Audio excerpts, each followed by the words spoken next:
Give us homework. It was a worthy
5 miles south. Yeah, so we just kind of Uber.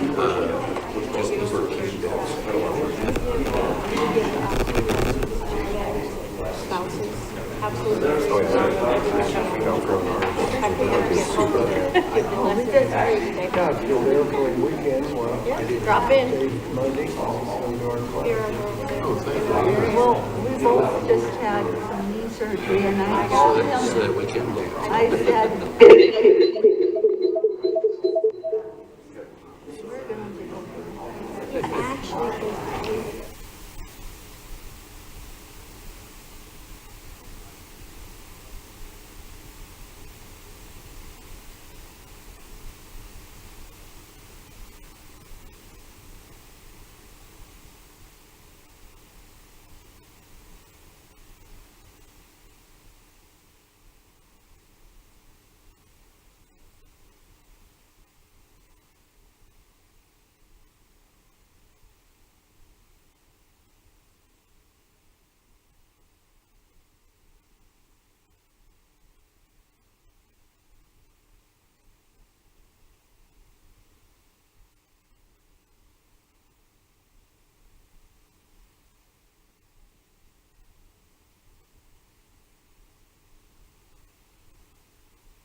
Continue to remain standing for the Pledge of Allegiance. Thank you. If you would like to, please join me in prayer. Lord, we thank you for this day, and we thank you for this great nation that you've given us, Lord. We thank you for the responsibility that you've given us to govern ourselves here in this nation, this experiment in self-government. We ask for wisdom as we go through our agenda. We ask 8-431.03, A, 3, 4, 7, and 9. I'm looking for a motion and action to call for an executive session to be held on May 1st, 2020. Yes. Thank you. Supervisor Angus. drops in half, and that's supposed to motivate people that don't make much money anyway to wrap it up, but it really doesn't. I expect them to be down there till the 30th of June at least, because that's the deadline for a budget. They may be down there even longer. But interesting, they decided to take time off in the middle of the session, because there's a lot of stuff. Size to be constructed in that community. They're doing a representative in the House. Her name is Gail Griffin. Gail Griffin, for the last several years, has been an advocate against Mojave County's efforts and other medium-sized rural counties' efforts to governor the legislature to adopt common sense rural groundwater policy. So with that, I'll go to County Manager's report. Mr. Elters. Good morning, Chairman, board members. I have no report today. Okay, thank you. That was on the screens here. It's on the screens here. Is it? Oh, good. Yes, it is. You see it? Good. Okay. So, Mr. Chairman, for the record, my name is Aaron Collins. I'm an area president with Gallagher Benefit Services. I'll be doing the presentation today. To lead off, I have notified the Board of Trustees I'm going to be retiring on August 31st.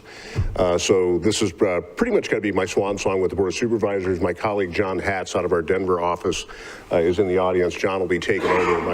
And Gallagher is relocating John and his family down to the Phoenix area. So you'll see him quite a bit in the coming months as he comes up an acquaintance.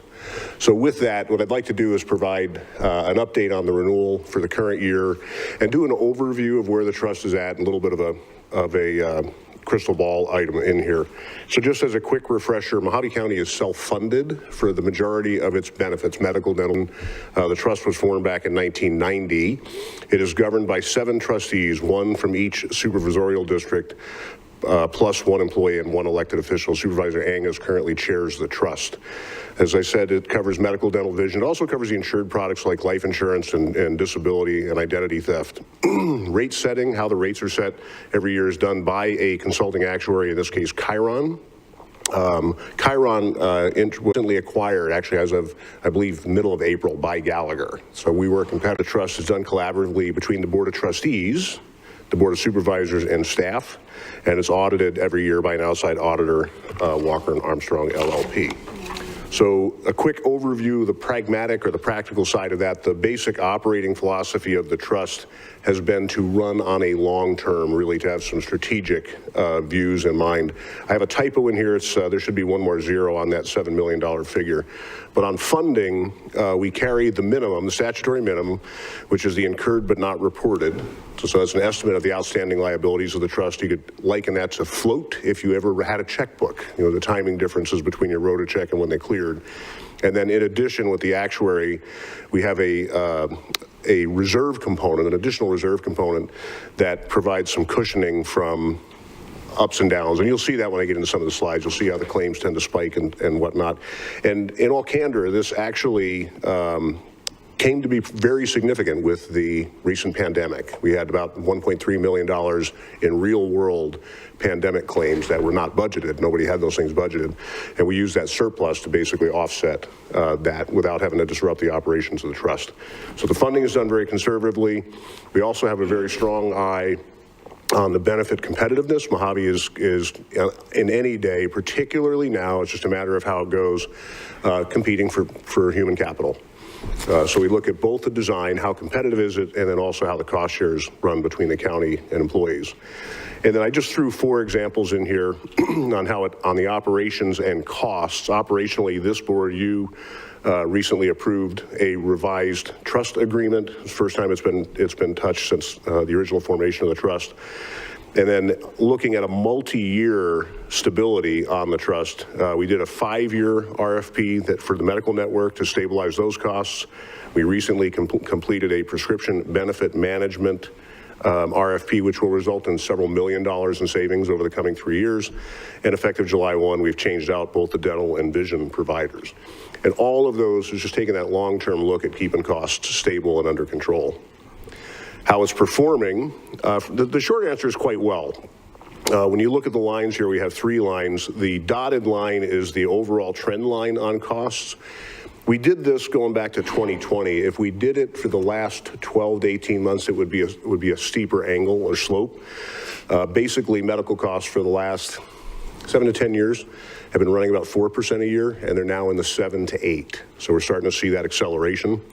And if you see the blue line, that's basically the peaks and valleys. The claims do run, they tend to run hot with, large cases and whatnot.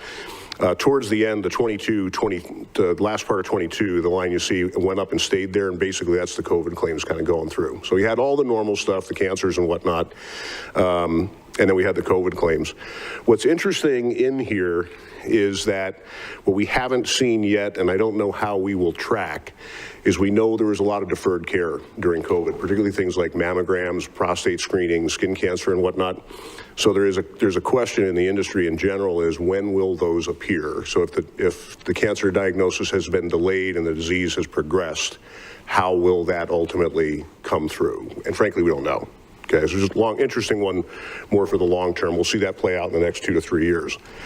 This shows how the large cases have tracked for the last 3 years. The significance of this slide, it's on a fiscal year basis. If you look, they just tend to climb. So when we get into some of the things I'll talk about later, you can see that third line is always the end of the third quarter. And what happens is the cases tend to mature over the course of the year. The second half of the year tends to be when we lose money. Last year, we lost about $900,000 in that second half of the year. This shows the cash position of the trust. And again, I'll get into this in more detail, but basically, frankly, we had more money than we needed. That's the long story short.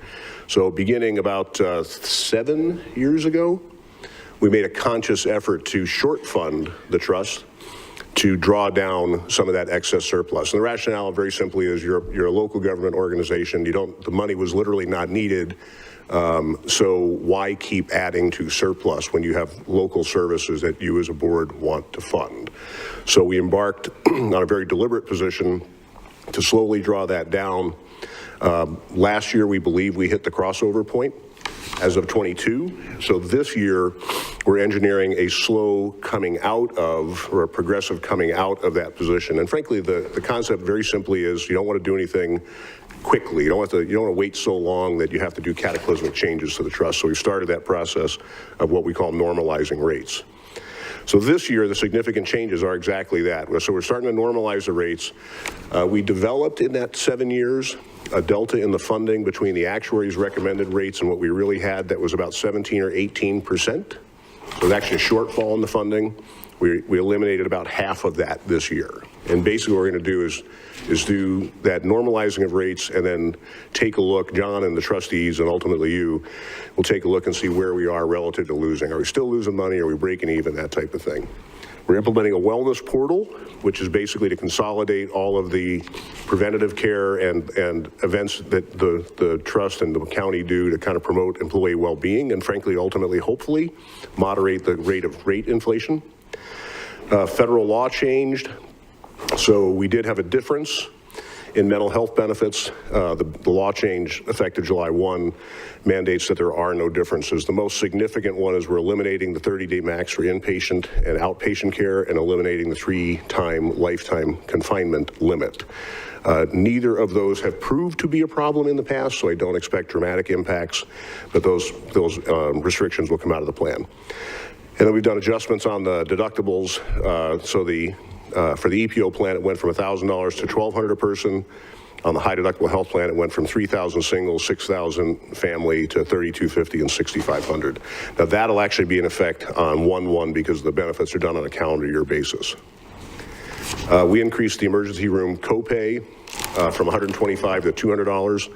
Long story short, this is to steer people away from the emergency rooms. If they go through the emergency room and are admitted, this waives. So it's just to try to keep people from getting primary care at the emergency room. Big change on the dental. We moved from Delta Dental to Emeritus. This resulted in basically an additional projected 7% savings over time. Okay, so we think it'll be a substantial move. There will be some disruption in that with people having to change dentists. There's about 8 in particular that only accept Delta Dental, but there's an additional, we believe, 17 dentists out there. So there will be some disruption, there'll be some noise on that one, but it will help the plan in the long term. Vision, we actually added a second offering. It's currently restricted to IMED. We're adding Vision, VSP, so employees will have 2 choices. This is 100% employee paid benefit. And there's a one-time open enrollment on the voluntary life where employees who have not previously elected or have elected less than 300,000 can sign up for up to an additional 100,000. Wrapping up here in the next 2 slides. This slide is identical to the one I did last November. Basically, it's what does the future hold? For the bigger picture of the crystal ball, I think we're going to continue to see that federal involvement, just kind of getting deeper and deeper and deeper. My tagline on this is I think the 2 things the feds have sought to improve for the last 50 years is healthcare and education. And I'll just let that thought ponder around your head. You can decide how successful it's been. And as much as I make fun of that, I mean, really what it comes down to is there's a conflict between perceived social need, depending on who you are, and cost. And our federal government is very good at mandating their perceived need and not caring about the cost. Is really what it comes down to. The healthcare cost inflation, I would tell you to asterisk this one. It is in a state of accelerating right now. We don't know where it's going to end. It's doubled in about the last 2 to 3 years. We have seen in my career consulting, we've seen 22, 23% inflation rates in healthcare.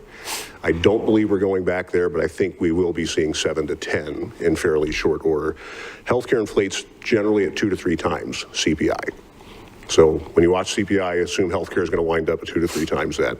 And then the last 2 are basically just technology. I mean, I'm old enough, I'm 60, that I despise the words, there's an app for that.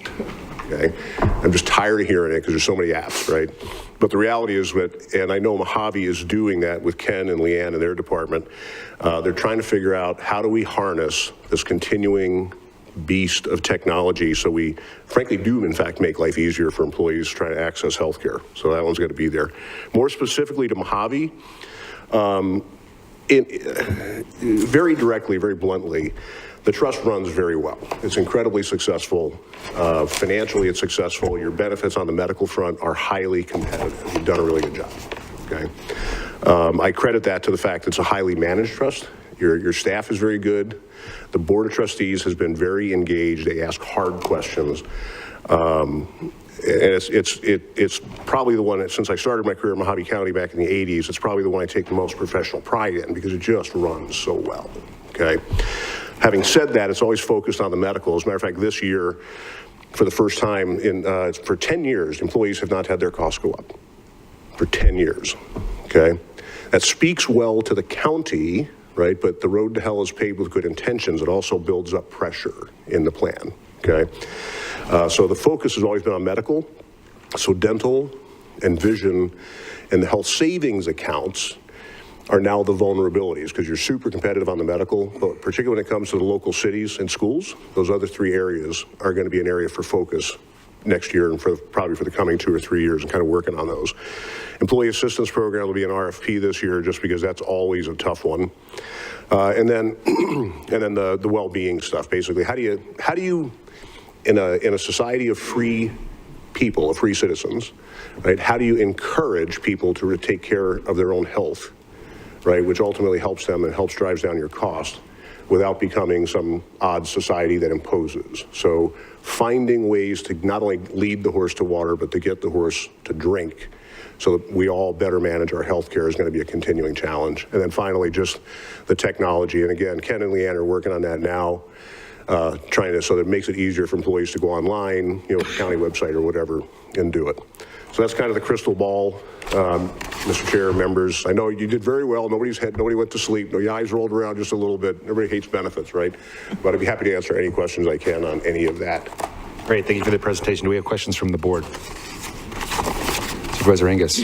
Well, not so much a question because I've been the chairman of the EBT Trust Board since I walked into Mojave County administration.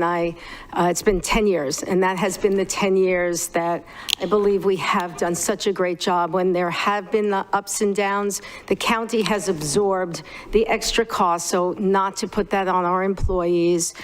We were able to use some of that money because of the actuary from that you bring in told us that we shouldn't have that much money, so we listened to him, and all these things that we did over the years, we did to keep this running well and to give the employees the most benefits they want, right? And that's what we kept hearing.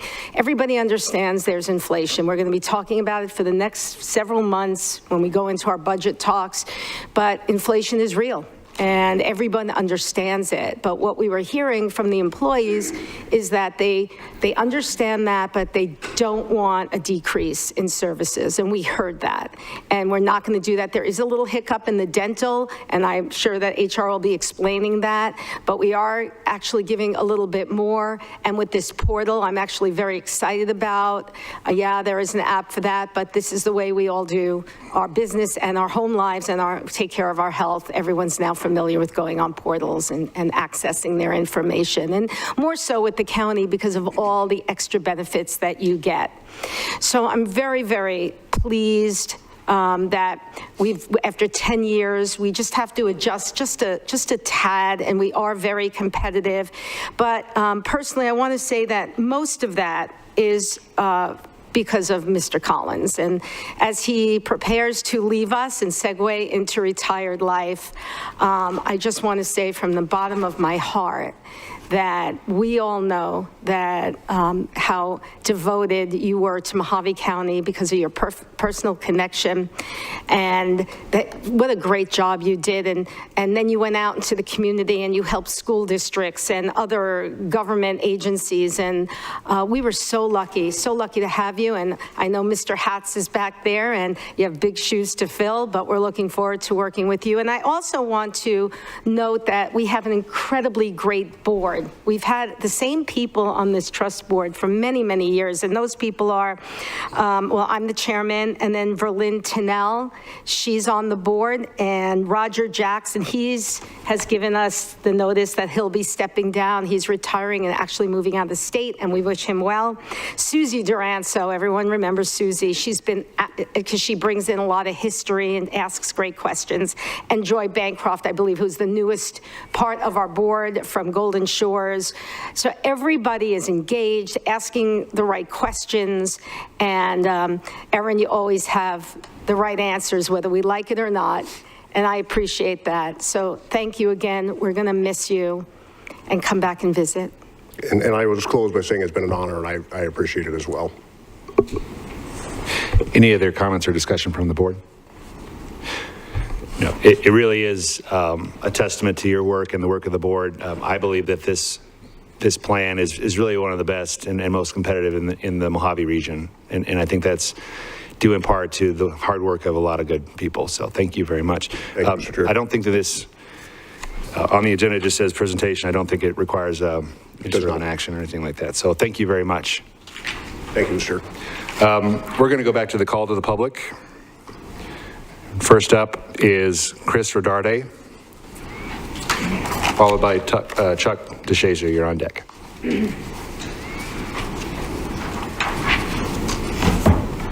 Morning. Good morning, Chris Rodarte, Mojave County taxpayer.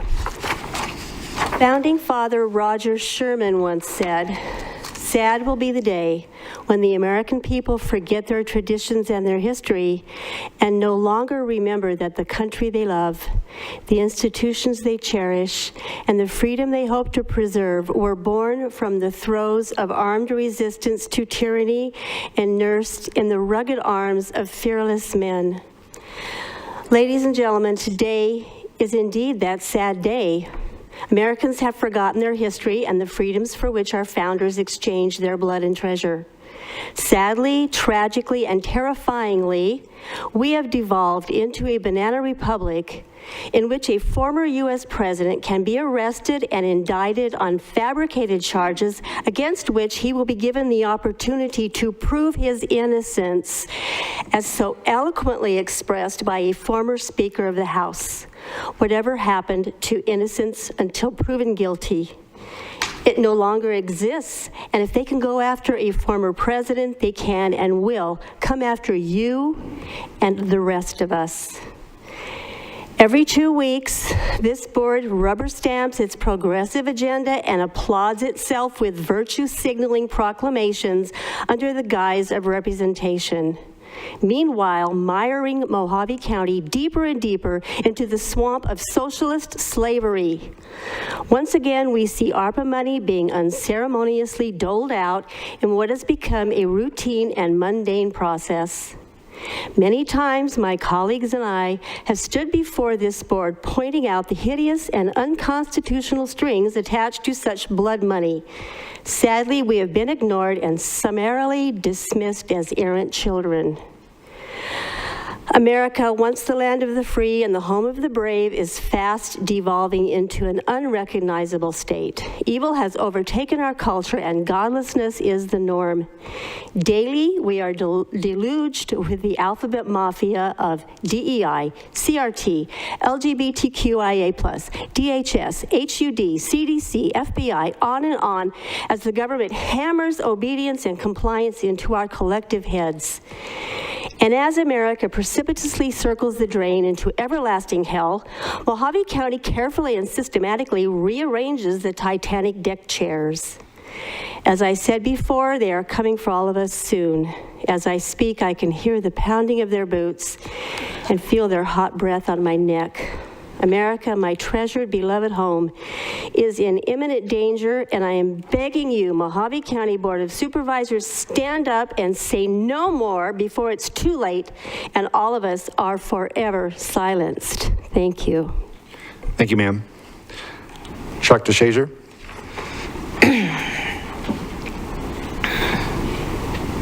Good morning, Board. My name is Chuck DeShazer from Topeka, Arizona. I am here today to speak about, I noticed on the agenda items, you have item 7 and item 26 on your consent agenda that I would like to find out why they're buried and hidden in the consent agenda, because they seem to be removing approximately $55,000 from the county that it's owed. And the agenda items don't seem to indicate why that's happening, and it would be done with no discussion or anything for the public to find out why. On a second note,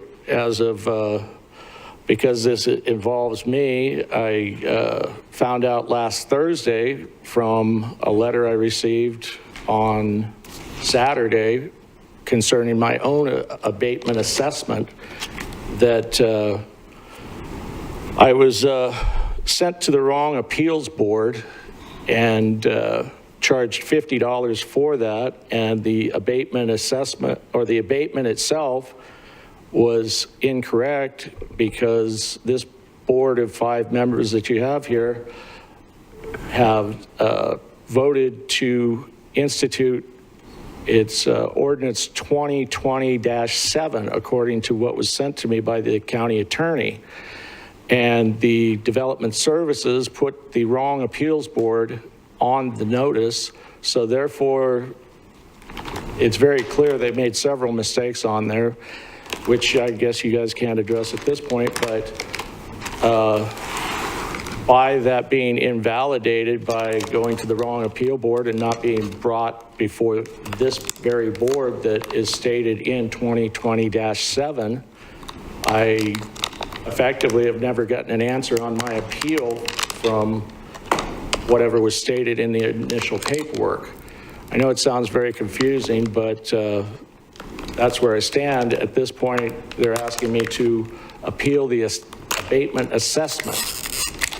And I have 15 days to do it before the Board of Supervisors.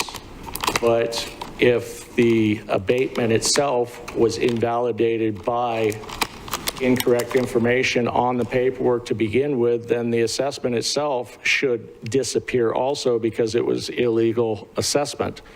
And you guys also following through on that, my information just came about last Thursday that because this is an illegal paperwork snafu, I'm out about $50,000 worth of steel that was taken by the county illegally. I don't know who I should approach to find out about that.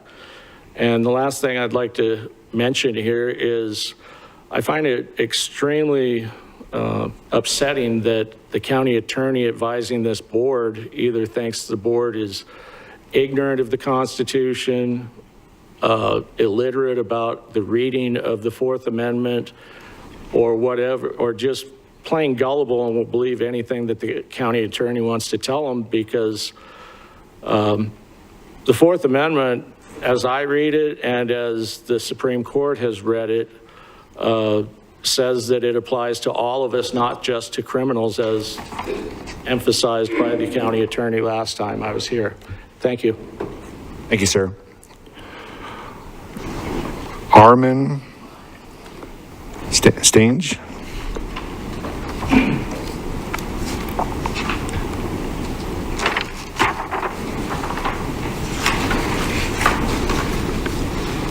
Morning, sir. Could you state your name for the record, please? Armin Stanger, 4321 South Cavalry Road, Fort Mojave. Good morning, supervisors. A year ago, we had a meeting with the sheriff, coffee with the sheriff. Nothing came out of it. We still have the same traffic problems. We have dump trucks, 18-wheelers, everything else going on a dirt road, ruining our properties with dust and everything. And I believe it was 2 years ago, Supervisor Gould was there too, with the road department. And they kindly admitted that Cavalry Road is neglected. Nothing has been done. It's getting graded every once in a blue moon. Every time they grade it, the road is 3 inches lower. So we need to do something about this road. It can't go on the way it is going on. We have an automotive shop on the corner of Cavalry Road and Valencia. They dig more holes in the road than anything else. They're even worse than the dirt bikers. And then the last thing, I hate to bother you with it, but it's the Messner property. There is more shit drug in all day long, all night long, and I don't know why isn't anything done. I filed complaints online 9 months ago, 10 months ago. The complaints are still in limbo. I filed complaints about fire danger and everything. They pile everything around the houses. Is Messner above the law? Is he an informant for who knows what law enforcement agency? I don't know why it's nothing done about it. Thank you. Thank you, sir. Kenny Works.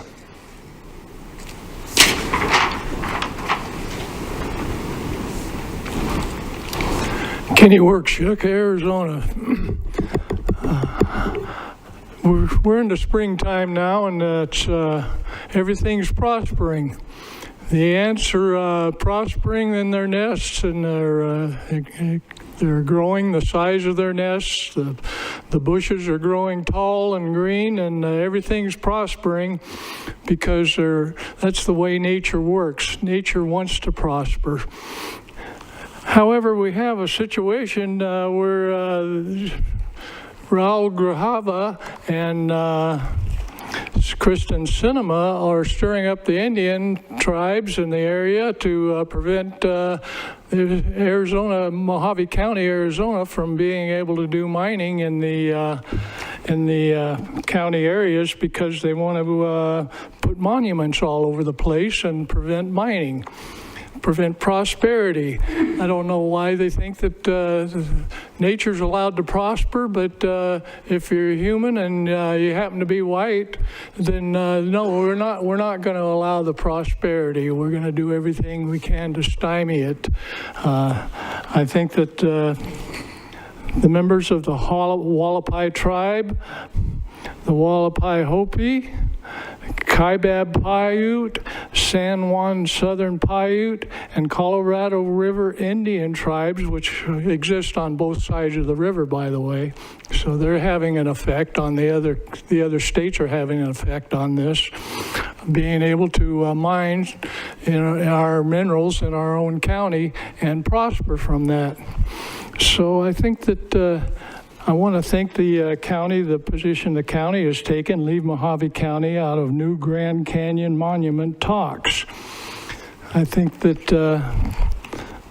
that's the proper path, and I want to thank the Board of Supervisors for taking that path. Thank you very much. Thank you, sir. This morning we have two proclamations. The first proclamation is approve the proclamation declaring the week of April 23rd, 2023 to April 29th, 2023 as National Crime Victims' Rights Week. I don't have a copy of that, so do I have a motion to approve that proclamation? Motion to approve. Second. You've heard that motion and second. All in favor, please say aye. Aye. All opposed? Ayes appear to have it. Do have it. So ordered. Second proclamation we have is a proclamation declaring April 18th, 2023 as National Lineman Appreciation Day. This was put up by Supervisor Angus. Supervisor Angus, would you like to read that into the record, please? Thank you very much. Yeah, I want to explain that I was approached by Mojave Electric Co-op for this. It is apparently National Lineman Week. And the reason that I accepted it, because we don't usually do this for specific industries, is because I want to remind everyone that back over Labor Day in 2022, we had one of the worst storms I personally have ever experienced, maybe in the whole area for decades. And many, many power lines, over 100 power lines went down. There was no electricity, and we were all bracing for the worst. But MEC did an amazing, amazing job. Within hours, the electricity started coming back, and I believe in less than 48 hours, all of it was back, and they did a tremendous job. So I just want to introduce a few people that are here from MEC. We have John Martell, who's the COO. We have Doug Henwood, Frank Marino, and Chad Valenzuela, who are linemen. And I'd like you to keep standing while I read this proclamation, if you would. Whereas National Lineman Appreciation Day is April 18th, 2023. Whereas recognizing linemen, the profession of linemen, the contributions of these brave men and women who protect public safety. Whereas the profession of linemen is steeped in personal, family, and professional tradition, whereas linemen are often first responders during storms and other catastrophic events, working to make the scene safe for other public safety heroes, whereas linemen must work high atop power lines 24 hours a day, 365 days a year, sometimes in inclement weather to keep electricity flowing, whereas linemen play a vital role in the Arizona economy by maintaining and growing the energy infrastructure of the United States, whereas linemen must often work under dangerous conditions, separated from their families, to keep schools and businesses open, whereas linemen deserve recognition from the community regarding the dangers of their work. Now, therefore, we, the Mojave County Board of Supervisors, do hereby proclaim April 18th, 2023 as National Lineman Appreciation Day. Thank you so much, gentlemen.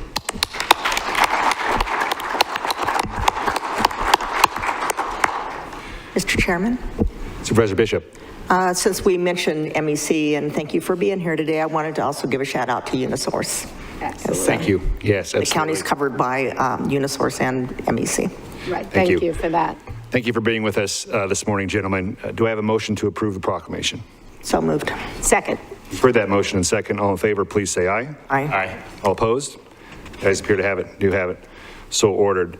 We'll move to the consent agenda this morning. Supervisor Bishop, would you like to pull any items this morning? 20 and 31, please. Thank you. Supervisor Angus? 34. Thank you. Supervisor Gould? Thank you, Mr. Chairman. Number 7 and 26. Thank you. Supervisor Johnson? Nothing, Mr. Chair. Thank you. Looking for a motion to approve our consent agenda minus items 7, 20, 26, 31, and 34. So moved. Second. Heard that motion and second. All in favor, please say aye. Aye. Aye. All opposed? The spirit have it. Do you have it so ordered? Item number 7. Supervisor Gould. Thank you, Mr. Chairman. Mr. DeShazer wanted to comment on this, so I pulled it off the agenda at his request. Thank you. Yes, we do have a request to speak if that item were pulled. Mr. DeShazer, you want to come up? Yes, I was just wondering if the board could explain to me why we're forgiving $45,000 or $50,000 worth of abatement, because it doesn't seem to explain what went on with this. And I have a similar abatement assessment. I'd just like to know where I go to get mine reduced by 10 cents on the dollar. Thank you. This item was placed by the Department of Health. Do we have somebody from the department? Dr. Kingsley? And Chairman, I can also speak to most of it as well. We'll let Dr. Kingsley go first. Thank you.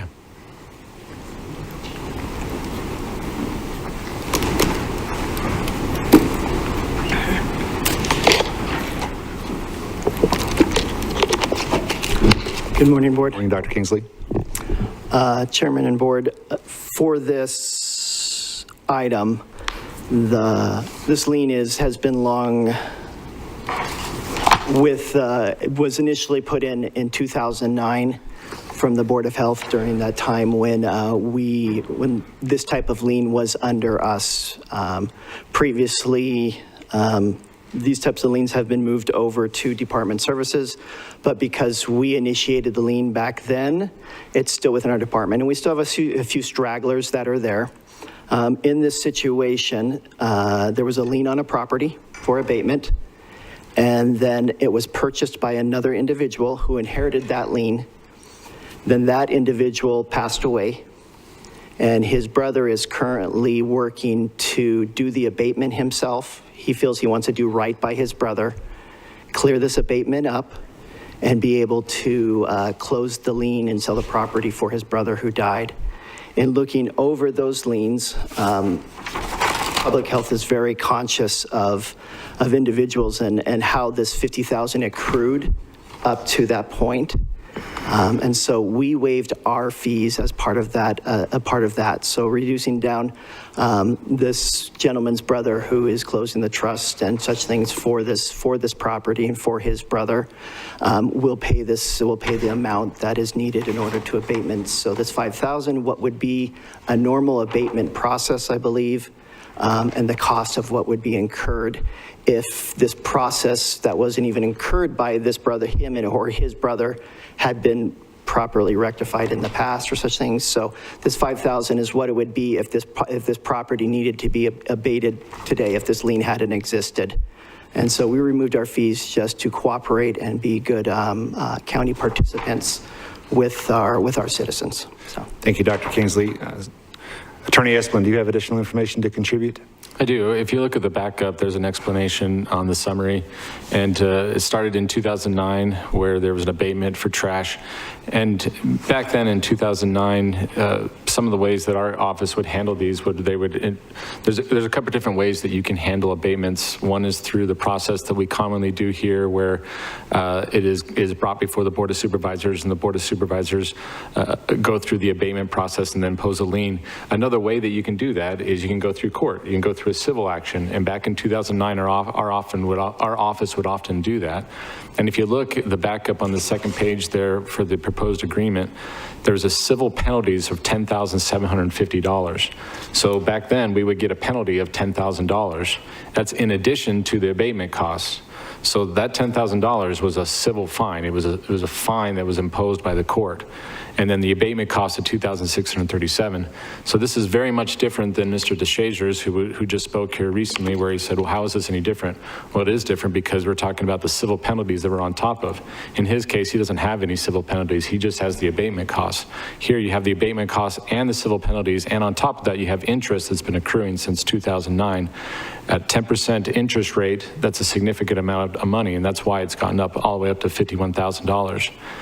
The interest rate fluctuates, the interest rate changes.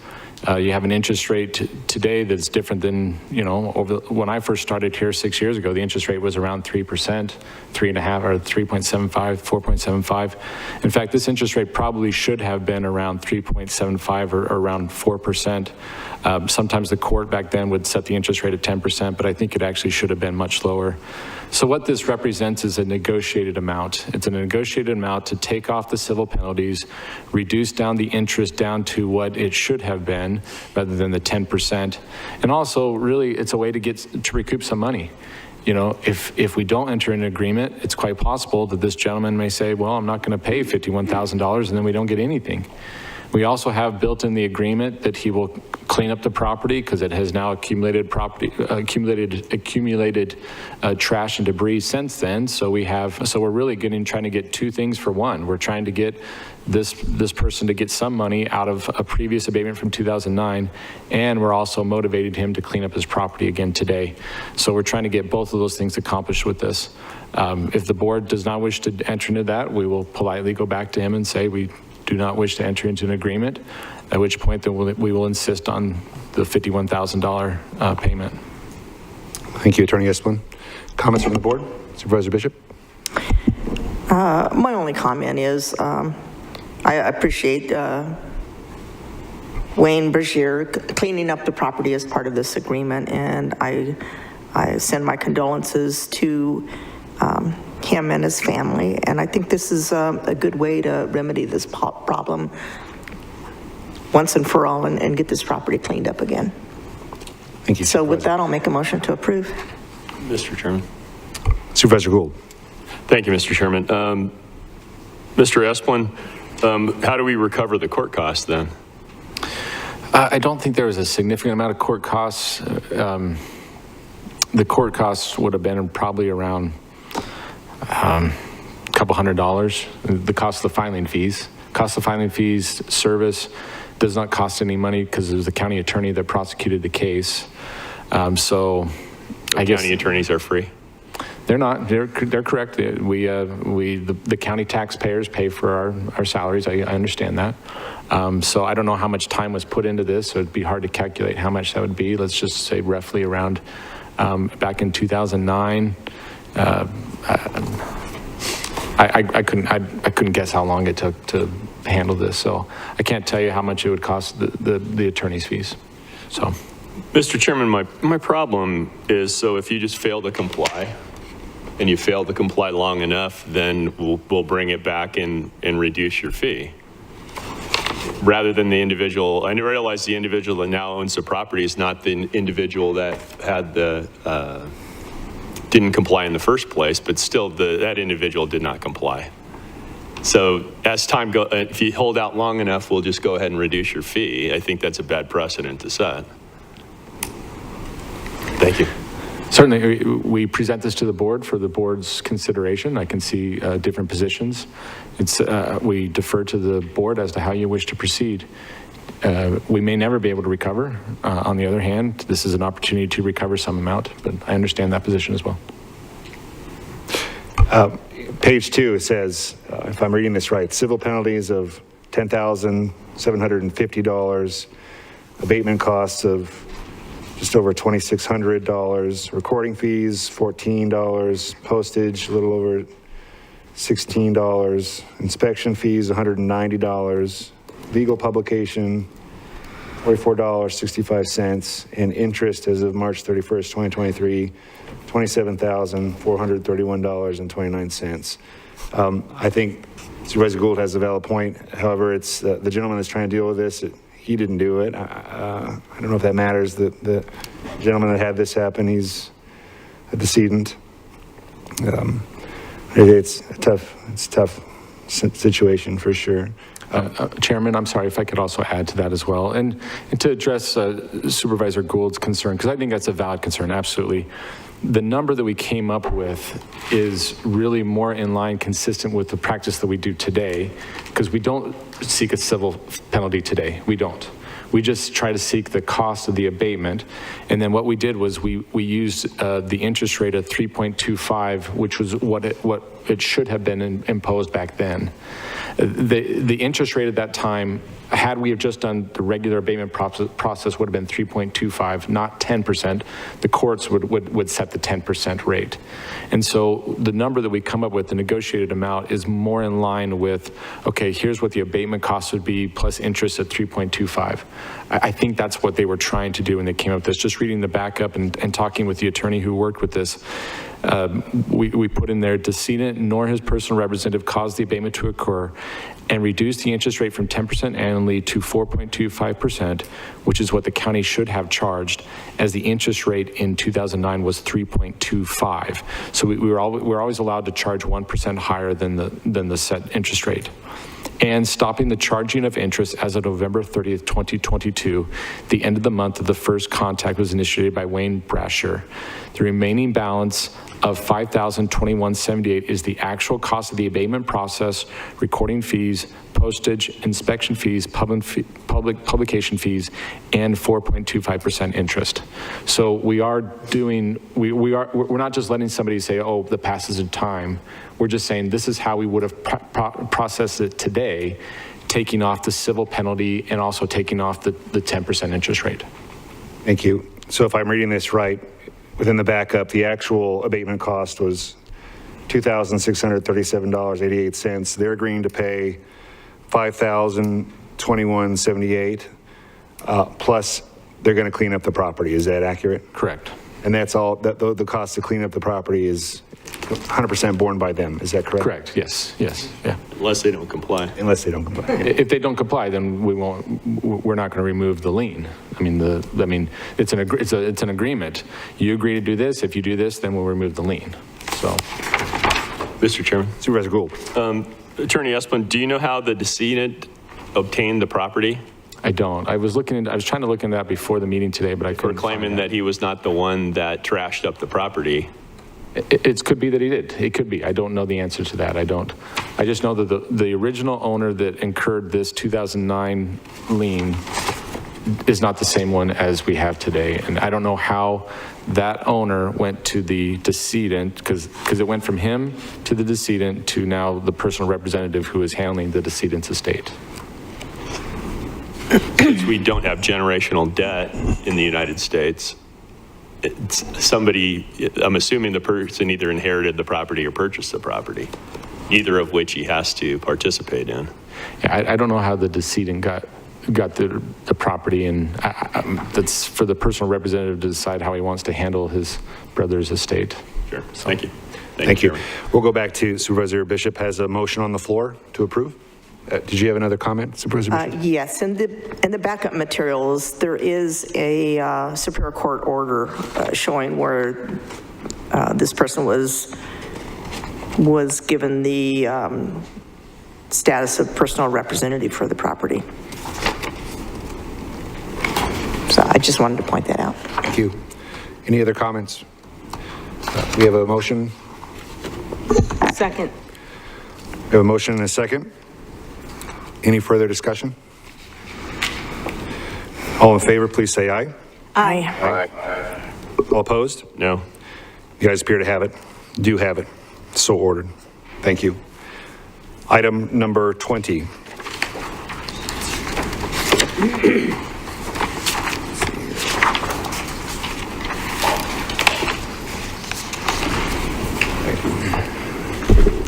Good morning, Chairman Lingenfelter, board members. Are there specific questions about the item, or would you like an overview of what it entails? I would open it up to the board for questions. Overview. Would you please provide an overview? Certainly. So statute provides the county board with the ability to require special districts to reimburse the county for the costs of certain services that are provided. And so Finance calculates a rate on a per parcel basis each year using the prior year's actual costs that were incurred, and then allocates that cost out to each one of these special districts as provided by statute. And so for this current schedule that is in front of you, it's in total about $1.4 million worth of costs.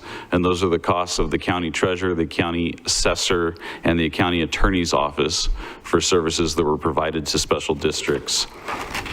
I would note that on the schedule, there's a couple different sections in there. So section A includes the districts that we are applying that per parcel reimbursement rate to. So that's the cost per parcel multiplied by the number of parcels within each district. Section B, there was a board resolution passed a number of years ago that limited the reimbursement amount to 7% of the prior year's tax levy. And so those are the districts noted in section B. And then there was also a section C. We do not request reimbursement from districts that did not levy a tax in the prior year, because most of these costs are incurred through the assessor's office, assessing the value of properties, the treasurer's office, sending out tax bills, collecting tax revenues, distribute them out to the districts. And then finally, a separate board resolution exempted a lighting district, and that is noted in section D. And so with that, I'd be happy to answer any other questions that the board may have. Thank you, Luke. Questions from the board?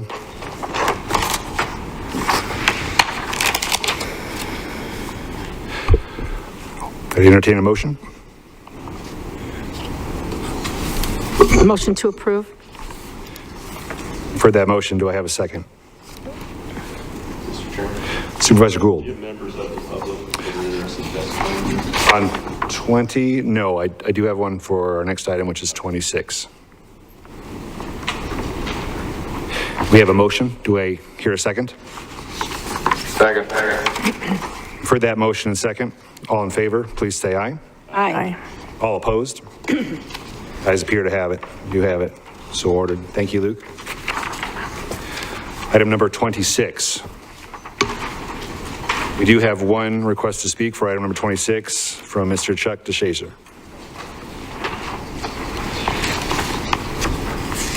Yes, I was just trying to find out how something that was just placed on March 6th and hasn't gone through probably the entire 30-day process of allowing them to pay the assessment, and probably at this point has not even been recorded as being rescinded. And for what reason? Because this is a very recent abatement assessment, and if the same mistakes that were made on my abatement assessment are the reason for this, I would ask the board to also rescind my assessment that was on the April 3rd agenda. Thank you, sir. Attorney Esplin? Thank you. And this one comes down to timing. If you look in the backup, there was I believe it was a dangerous structure, unsafe structure. So it was an unsafe structure. Multiple attempts were made to clean up the property. There was a certificate of unsafe structure and notice of order was issued in 2021. Then it was cleaned up. And then after it was cleaned up, after the notice of assessment was made, then you have the property owner failed to pay the assessment. And then you have, it says on October 1st, 2022, before the abatement assessment was brought to the Board of Supervisors, a tax lien purchaser foreclosed on the property. So here you have a situation where had this been brought properly before October 1st, 2022, that tax lien would have wiped it away. And so because we didn't feel like it was appropriate to be able to ask the board now for a tax lien assessment, even had we put it on there before October 1st, 2022, it would have been wiped away by the tax lien foreclosure. We felt that it was appropriate to rescind this. When we brought it to the board, on March 6, 2023, we did not catch it. We noticed that we should have caught it back then, and we should not have brought it to the March 6, 2023 meeting. The county attorney's office takes responsibility for not bringing it before October 1st, 2022. We should have, and we did not. And so we're asking the board to rescind that provision because it would have been wiped out had we brought it timely. It would have been wiped out by the tax lien foreclosure. So we don't feel that it's appropriate to place this or punish the property owner who properly did the tax lien foreclosure. And had we have brought it timely to the board, it would have been wiped out anyways. Thank you. Comments or discussion from the board?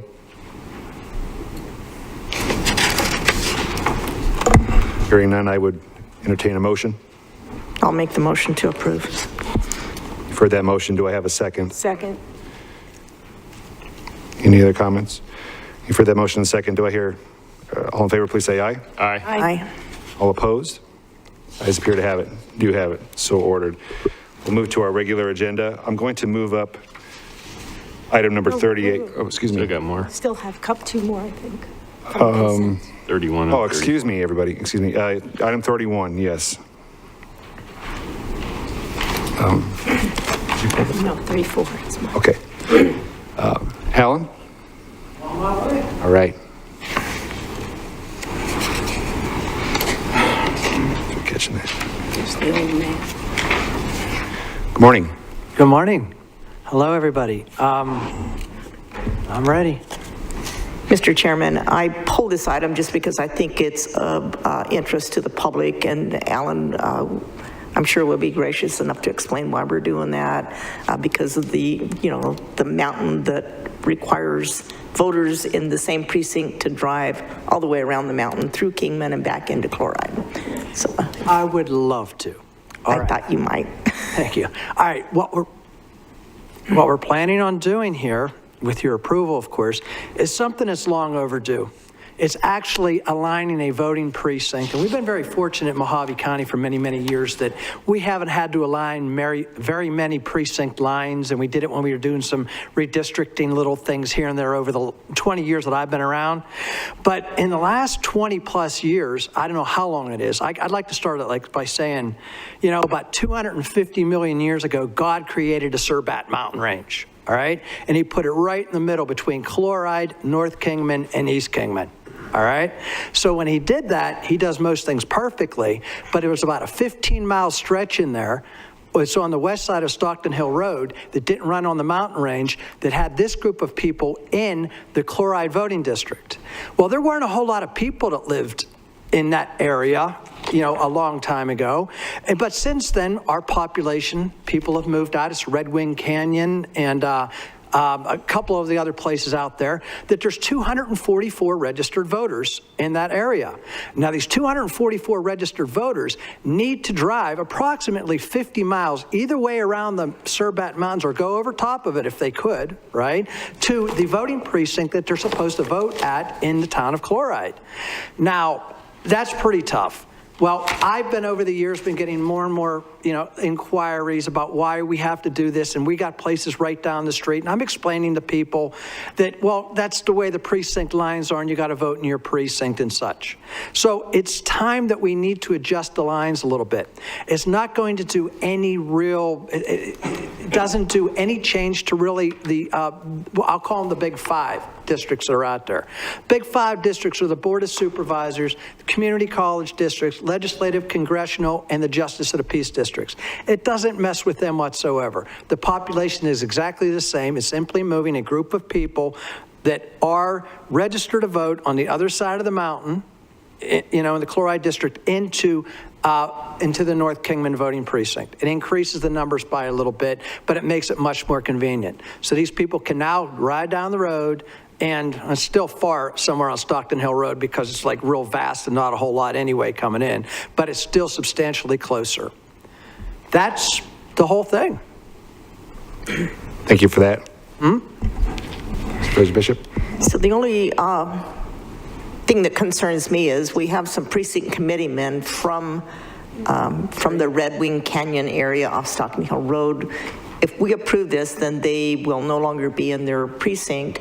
And of course, there's an easy remedy to that. They just apply to be in the new precinct that they find themselves in, if there's an opening. And I believe there's openings in every one of the precincts. That is correct. There's really, we'll say on the Republican side, there's only 3 precinct committee people that are registered, are in the chloride precinct. As a matter of fact, they're all on the east side of Surbat.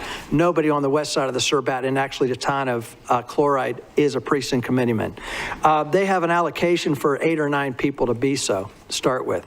The North Kingman precinct has 31 allocations for the Republican Party, and they do Democrats as well, but the numbers are lower.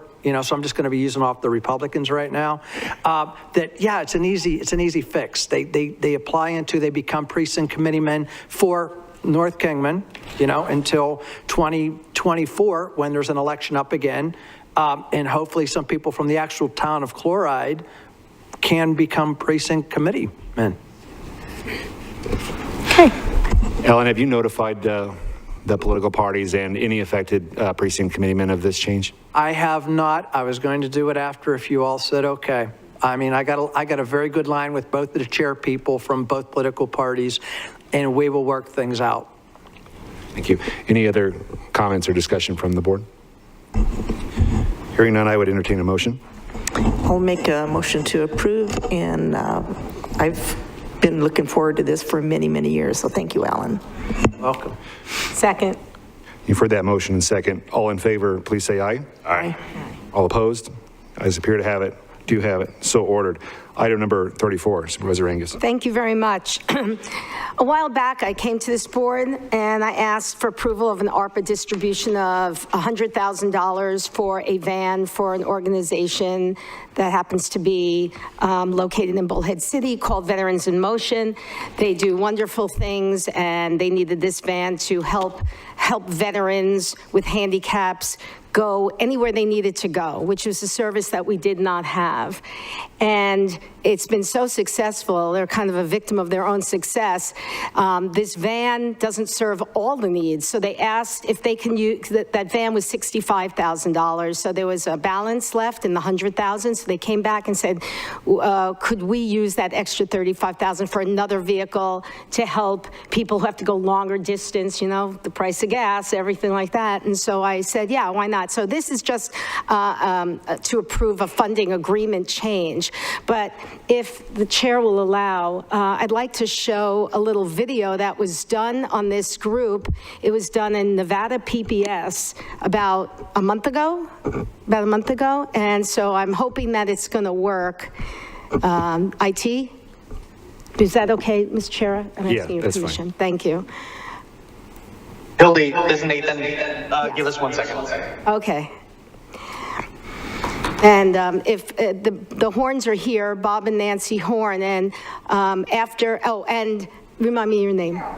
Harold, I'm sorry. These 3 are amazing men and women in this organization. And after the video, I'd just like them to get up and tell veterans how they can contact them if they need their services, or if they just want to get involved with the other things this group does. When you said the Horns were here, I thought the trumpets were going to start blowing. Well, if you knew them, you'd think that they were, because they're very musical.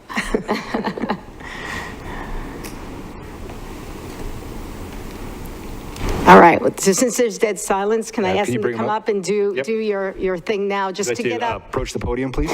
And tell people how they could contact you guys if they need your services.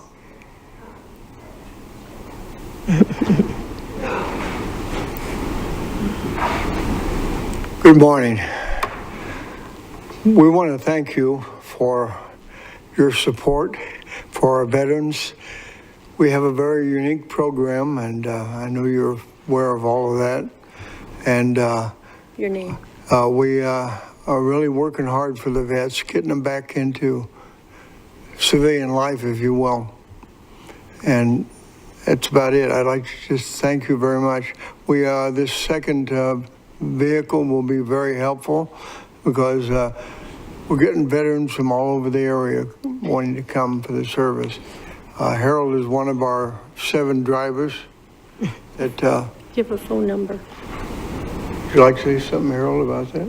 Well, we just appreciate being able to get the second vehicle because it does make a big difference. Quite a few of the guys are using their own vehicles.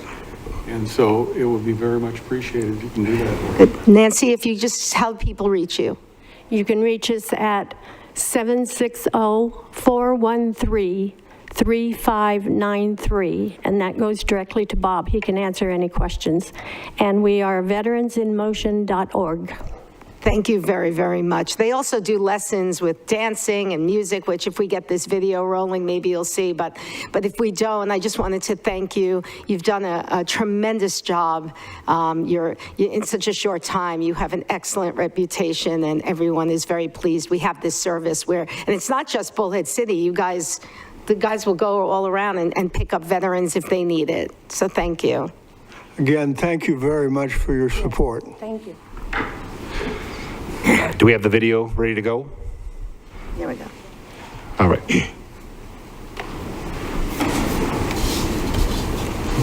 That's not it.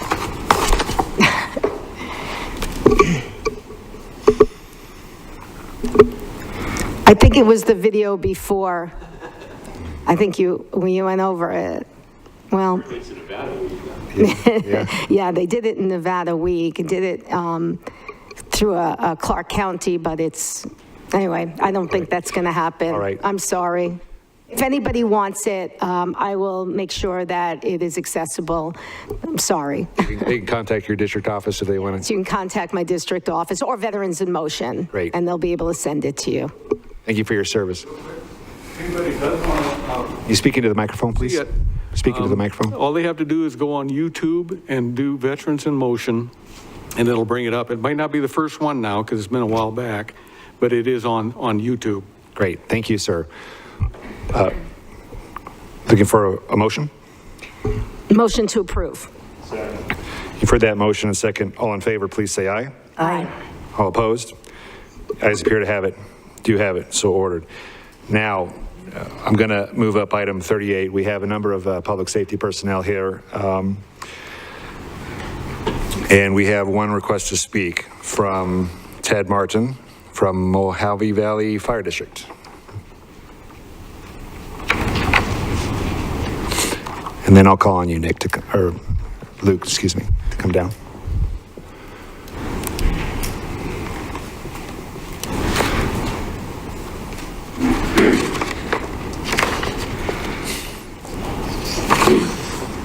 Good morning. Good morning, Honorary Chair and Honorary Supervisors. I just want to let you know what impact this item will have on the fire districts in our county. Could you speak your name and your title? Ted Martin, I'm the Fire Chief of Mojave Valley Fire District. Thank you. Also am the area representative to Arizona Fire District Association. So just to let you know, this is going to have a negative effect on the fire districts. As you know, 80 to 90% of our funding comes from the taxpayers. And as an issue of transferring this responsibility over to the fire districts, there's not one fire district in Mojave County that would be able to absorb this fee, not one. So if there is an opportunity that this is put on the fire districts, that responsibility will pass to the taxpayers. So whatever we're trying to do, and we always look at everything that we can do to prevent burdening our taxpayers with more fees and funds. We would ask that you not allow this action to move forward and not pass this payment and responsibility onto the fire districts of the county. So I'd be more than happy to answer questions if you'd have them. Mr. Chairman. Supervisor Gould. Thank you, Mr. Chairman. Chief Martin, I read a letter from the Bullhead chief, and he was talking about a deal that was made in the past where we took a look at the benefit to the county that the fire districts provide as a way of addressing the cost of collecting your property tax for you. Can you speak to that? Correct. There's lots of opportunities that we have to work together, and we have in the past. And for the sake of incidents, if we get an incident that is outside of our fire district boundaries and there's a need to respond to it, we'll respond to it, and we won't charge the county for that response. One quick example might have been the train derailment that happened a couple months ago when there wasn't sure what exactly the situation was, and there was a need to have a response. The fire district went out and responded to that incident, and it was in county's jurisdiction, and there was no charge to the county for that response. So that's an example, and it happens more than you might want to know that it happens, but like I said, it's our relationship, so those relationships and the situations arrive in those situations. Like I said, it's a professional relationship, so we won't charge the county for those responses, and incidents like this, wouldn't expect that we would have to bear that burden either. Thank you, sir. Supervisor Angus? Thank you. You know, for many years, I wondered just about that because my district, which is all of Bullhead City, and Bullhead Fire District is the largest fire district in Mojave County. But when they have to answer calls, let's say, to Davis Camp, which is county, or there's a community in my district, it's the only part, I believe, of the county that's in my district. It's a community above Lake Mojave that they're not in any district, but yet Bullhead City Fire goes to those calls. And I was like, well, how do you get reimbursed? They said, we just don't. And it didn't make sense to me until I saw this item, because that is exactly how it was addressed many years ago when the statute changed. And that is why, you know, we had that other issue earlier in the consent agenda about all the other taxing districts. They all got it, but the fire districts were exempt just for that reason. So everything came together for me when I learned the history about this item. So I am not inclined to start doing that since it's worked so well. No one's complained. The fire districts haven't charged the county for anything. And let's just all face it, it's all coming out of the same pockets. It's all coming out of your pockets. No matter if it's coming to us or it's coming to them, it's going to come out of your pockets. So, you know, the fire departments always have to do more on less. Unfortunately, they have not gotten the kinds of help from the state and the federal government as we have. So I think just let everything stay as it is. Thanks. Thank you, Supervisor. Supervisor Bishop.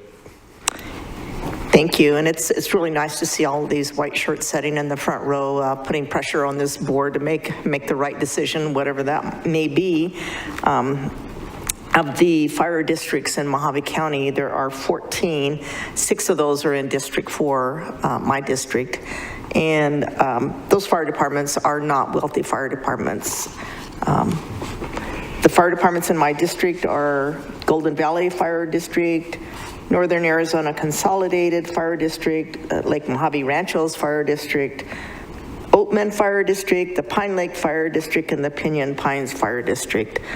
I don't think any of those districts can afford this right now, but should this go forward, there is House Bill 2803 that I'm really supporting. I hope it goes through. That's going to bring, it's going to allocate funding for all of the fire departments that I just mentioned, and the others as well as Mojave County, to the tune of $150 million. So that's made it as far as it can go right now. It's now going to be looked at during the budget process, and then the governor still has to sign it. So we don't know if that's going to make it through or not. But one other thing I wanted to point out is, you know, this is being looked at per partial. And in District 4, not only are we the poorest district, but we have the most partials. We have 90,422 partials compared to District 2 that only has 29,000. So, you know, there's no fairness to all of this. I think, let me see, in District 1, there's 56 30,000 parcels, District 2, 29,000, District 3, 30,000, District 5, 51,000, and then 90,000 in District 4. I don't know why I got so lucky to have so many parcels in my district, but I love them all, so. I don't think I can support this at this time. I think if we give the fire departments a little more leeway to say this may be coming next year so that you can kind of plan for it, and by then we'll know whether or not HB 2803 is going to be signed into law. So I would be opposed to this now, but make sure the fire departments know that this is a possibility that could be coming in the future. Thank you, Supervisor. Supervisor Supervisor Johnson, do you have any comments? Thank you, Mr. Chair. This is a business decision. For a lot of years now, the county has not elected to collect that property tax. I believe with the new legislation, fire district can go up to $3.75. We're at $1.75. When we talk about, oh, well, the taxpayers are going to pay for it. Well, the people in my district and the people in Kingman pay for their own fire districts. Now they're having to support these outlying districts. Well, I understand their problems that they have. When they form a district, they include those problems when they come to it, and they have to pay for their fire protection. We pay for them in the cities, well, except for Bullhead. They have their own fire district, but the rest of us have to pay it. And I believe it's time that we started collecting instead of putting the burden on just a few people. Thank you, Mr. Chair. If there's other comments, I'll go ahead and call you back up. Okay. I'm going to ask our finance director, Mr. Maureen, come down.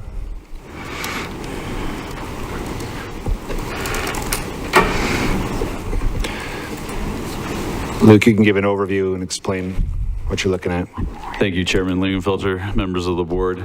So I wanted to just start off, just briefly address inflation. As the board heard from me earlier this year, gave an entire presentation on inflation and how that is affecting the county and its finances. You've heard just recently from Supervisor Angus about costs of gas and why Veterans in Motions needed another smaller vehicle. These costs are affecting everybody equally. I wanted to just address that right up front because the county's budget this year is going to be difficult due to inflationary factors. And my job as the chief financial officer is to look at the county's finances and say, is there somewhere where we should be collecting or recovering costs where we are not?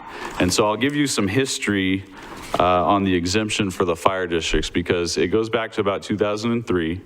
Prior to that, they were being charged.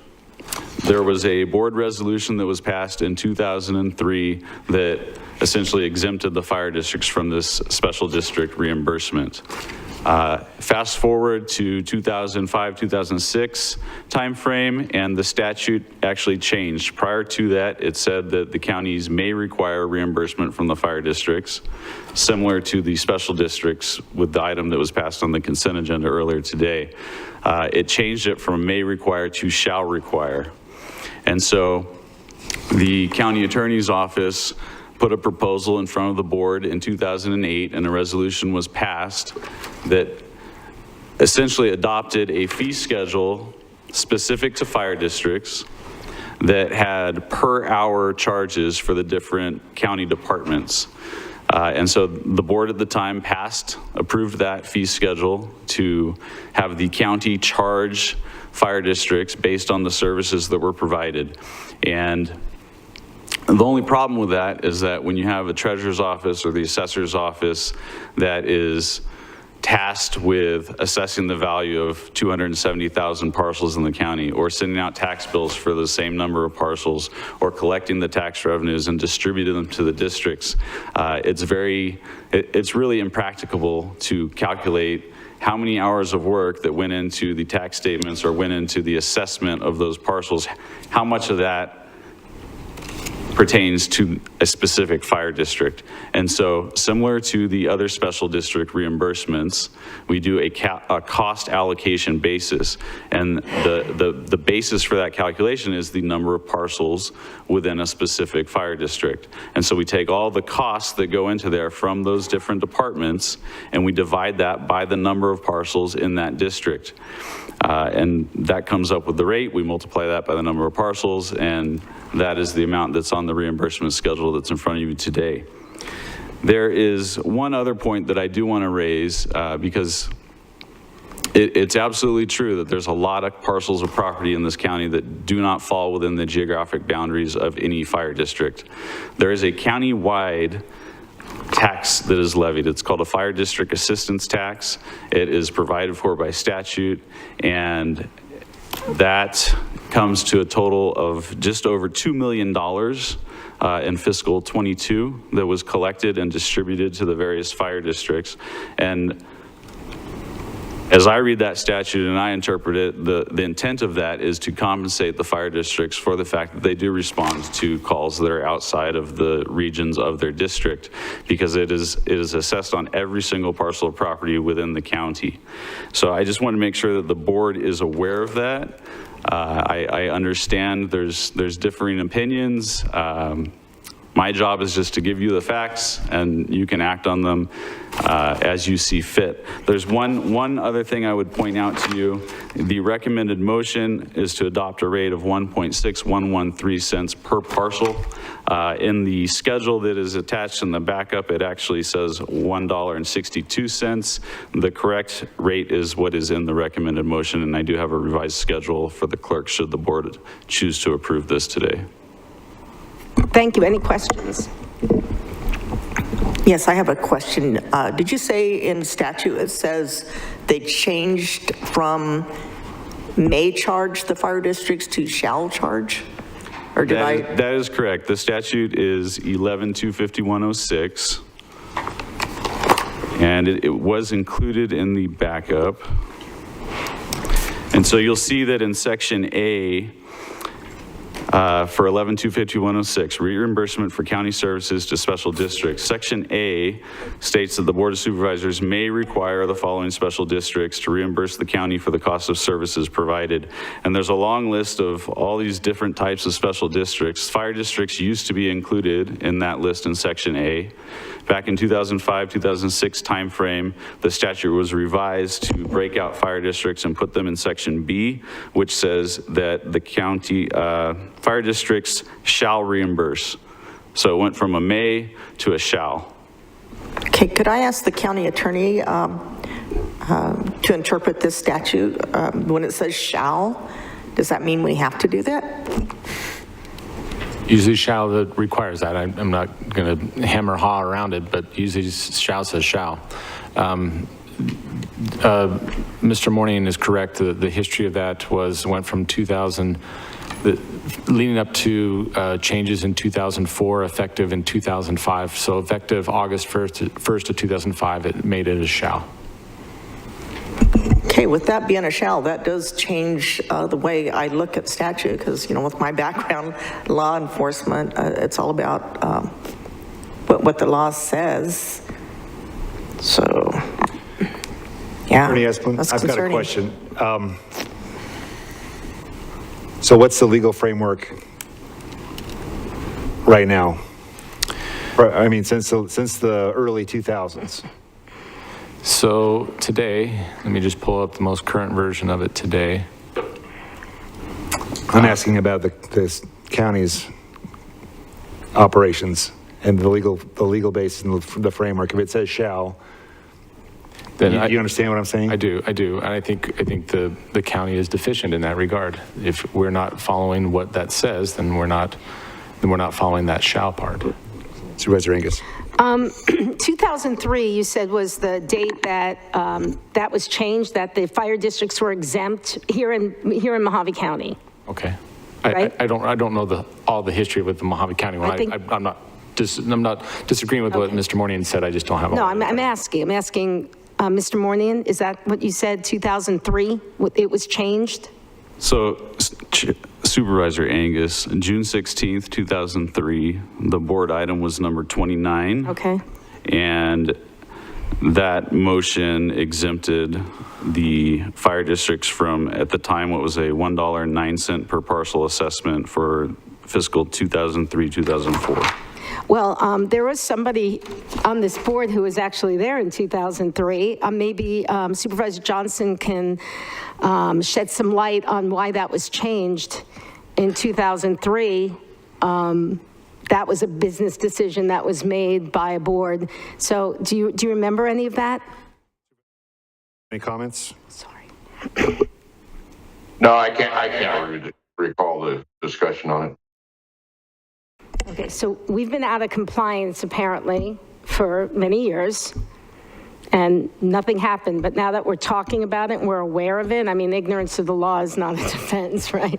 Right. So, I mean, if we say, look, you know, it's just coming late and those fire districts have already done their, you know, most of their budgeting and, you know, getting ready, at the very least, can we at least exempt it for this year and then have a year to talk about it more, find out what our legal ramifications are and things like that, instead of just going without this information now? I have two concerns, really. The first concern is, in my speaking with several of the fire chiefs, the fact is that the county, it doesn't seem like we approached them a month or 2 months in advance and said, this is something that we are perhaps contemplating bringing to the board. All of the fire chiefs that I spoke to said that they learned about it last minute, almost when it was on this agenda. And I think that is very difficult. Mojave County certainly wouldn't like another entity to do that to us when we're right in the middle of our budget process, to say, hey, oh, by the way, this is coming down and we didn't give you any notice of it. So I have a problem with that, or a concern with that. The other concern I have is, in researching this, just in the short time that we have, I don't think that we have the institutional history or memory. I mean, I think that when we examine decisions, there's always a reason or a logic about why certain decisions were made. And I don't feel like I fully grasped that until I talked to a couple of the fire chiefs that were here when that was made. The other thing that concerns me is, it sounds to me like the county attorney's office needs to do a little bit more research and due diligence on this in order for this board to make the most educated decision that we can. And I'm wondering if it would be better of us to just continue this item for another couple of weeks. I'll just throw that out. And if I could respond to both. Attorney Esplin? Mainly to Supervisor Angus's response. I mean, throughout the course of working and reviewing things, it takes time. It does take time. So, you know, many times it's not just so simply to just flip a switch. If we see something and we need to fix it, it could take weeks, months, longer to try to fix that and address that. So we could try to work on it and address it. And I think that addresses Chairman Lingenfelter's concerns about we need to talk with people and see if we can work it out, do some more research. So you don't necessarily have to make a decision today, right now, if you're not comfortable with that. If you want to try to bring it back and we try to find solutions, we can. We'll try our best to find those solutions for the board and have the board consider it. When you kick the can too far down the road, though, then you have a problem. So you just got to be timely and try to do your best to, you know, reasonable amount of time to take. Yeah, I think this isn't just the adoption of a rate. I think that this could have some unintended consequences on the way operations are currently, the way that things are right now. And we've mentioned the train derailment and other things. This action could have some unintended consequences on the way operations flow. So I'm a little concerned with that, but I'd like to see it maybe continued for a couple weeks. Mr. Chair? Supervisor Bishop. I'm reading 11251.06B. It says fire districts formed pursuant to Title 48, Chapter 5 shall reimburse the county for the actual cost of organization, reorganization, boundary changes, election services, use of county attorney and other services provided by the assessor and the treasurer directly associated with county services provided to fire departments. So I'm curious where we came up with the reimbursement rate. So, you know, I would be in agreement to continue this with that being one of the things that's looked at. Can we reduce that rate and still be in compliance with this ARS statute? Chairman. And then I'd also like to know what other counties are doing. Are we the only county that's been ignoring this since 2003? Or is this across the state being ignored? And if so, maybe we need to get our legislators working on that to fix it. Thank you, Supervisor. Luke, you had a comment? Yes, I just wanted to say I could give you a rundown of how we came up with that rate. Please. It sounds like you would appreciate that. So each year, and this is relevant to your comments as well, Chairman Lingenfelter, about the timing of this. We present these special district reimbursements to the board in April generally each year, several months prior to budget adoption for the county, also for the various districts. The fire districts, I believe, are required to submit their budgets and their approved tax levy rates to the county in early July each year. So we're coming several months ahead of time in order to allow time for that to be worked into the budget process.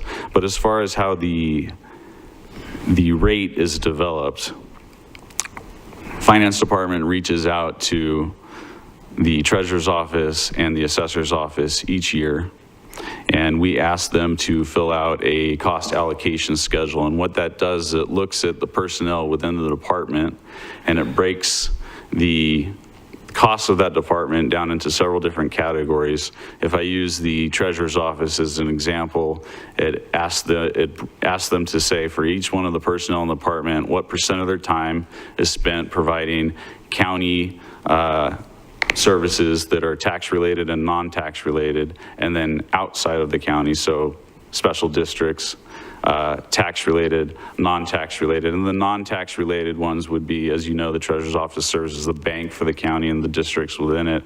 So, you know, if there's questions about a warrant that a district issued, did it clear, did it not clear, was it bounced back, things of that nature.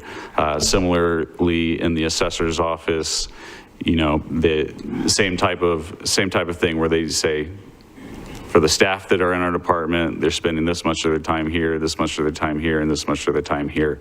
And so we take that information and we have a cost allocation software. And so all those costs are put into that software. And as I mentioned earlier, we basically take the allocable costs, because it's not the entire cost of running the department, it's the costs that are specifically allocable to those services provided to entities outside of the county.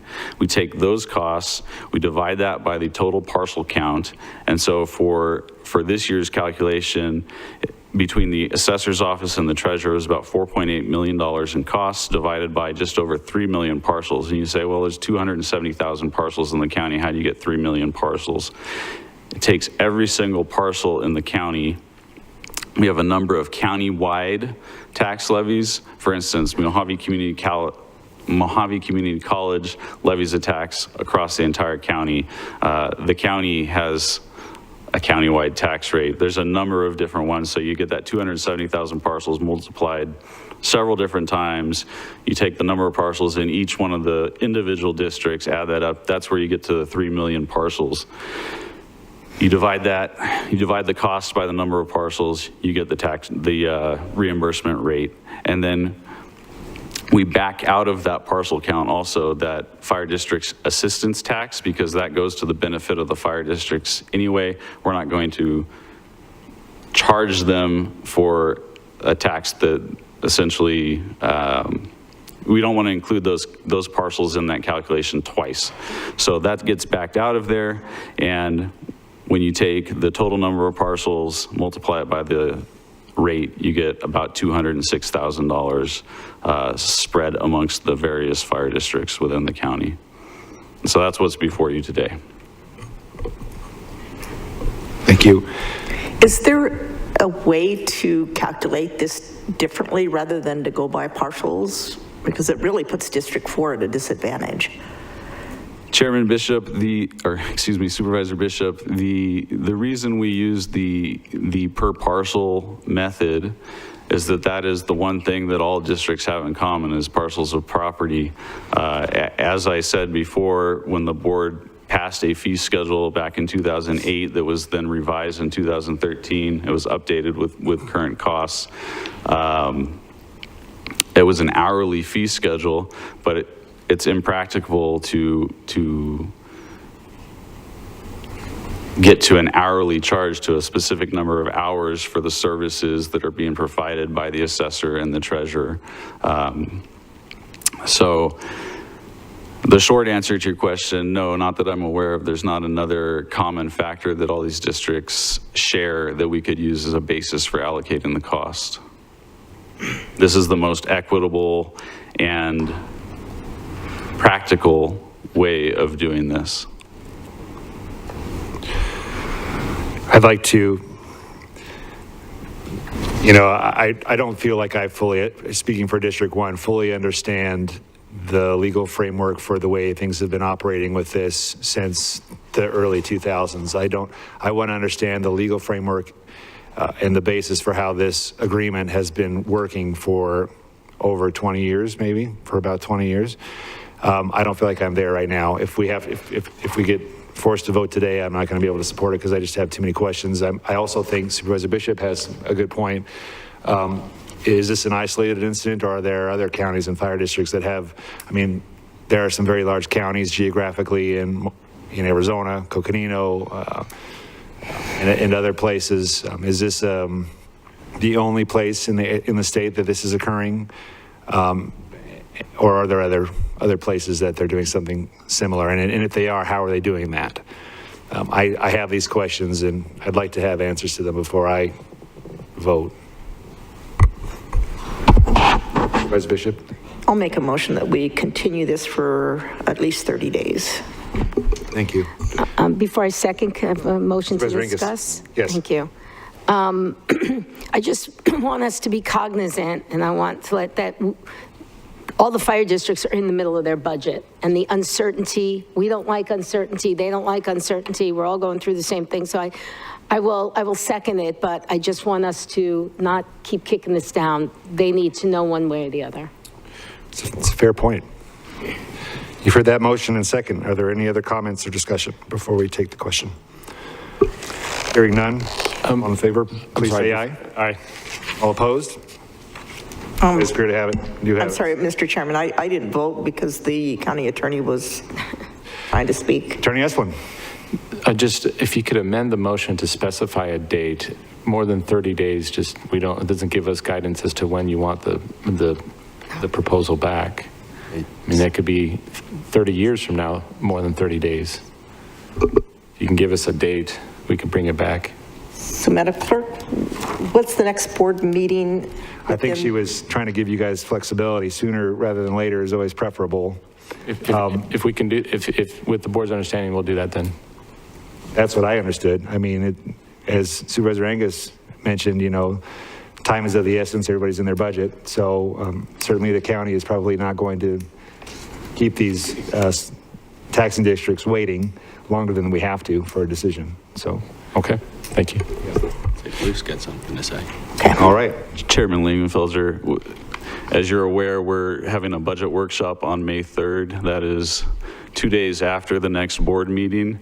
I think we can probably get you answers by that May 1st board meeting if that would be acceptable, and then that would allow time for a decision before we get too far into the budget process for this year. I think that would fall within Supervisor's motion of 30 days. Thank you. I will vote yay. I'll call for the question again. Okay. All in favor, please say aye. Aye. All opposed? The ayes appear to have it. Do have it. So ordered. Chairman? Supervisor Gould. Before we move on, I had a question for Chief Martin. Chief Martin, can you come to the podium, please? Thank you. Chief, you mentioned the railroad derailment. Does Burlington Northern not reimburse fire districts when their trains come off the tracks? There's usually a long process that involves litigation in trying to recover any cost. There's more apt on the hazardous materials side of it. So if there was an issue of hazardous materials spillage or some type of spillage where the requirement of a hazardous materials team was required to mitigate an incident, there's more legislation that allows us to recover those costs. But no, when someone drives off the road and they crash, it usually doesn't. It usually isn't easy to be able to reimburse like that by a big company. It seems like that's something that the state should actually work on, because that would be under the control of the state. Railroads might have been exempted once upon a time by the federals, but there should be a way to recover costs so that those costs aren't borne by the taxpayer. Usually we have, just not unlike you, have a fee schedule too, and most of them are on our websites with regards to how we bill. In the wildland arena, when there's fires on federal lands, there's an opportunity that we can bill and charge and be reimbursed for those costs. But that's something that we haven't done with the county because of, like I said, our relationship, our give and take relationship. So. Sure. Thank you, sir. Thank you. I would just add to that the line that runs through Mojave County is the busiest rail line in the country. And I just want to thank our first responders that went out there to contain the situation. We all saw what happened in Ohio. And I'd rather get somebody out there ASAP to contain that situation and make sure there's not going to be any consequences to the human or natural environment. And so, and then you can figure out the cost stuff later. Well, and I appreciate that. And I know we'll be able to work things out and make sure that we can come to an agreement and move forward and get past this. So again, I appreciate your consideration on the matter and appreciate the position that you're in. Thank you, Chief Martin. Thank you. Thank you all for coming today. Appreciate it. We're going to move to item number 35. Director Lutowski.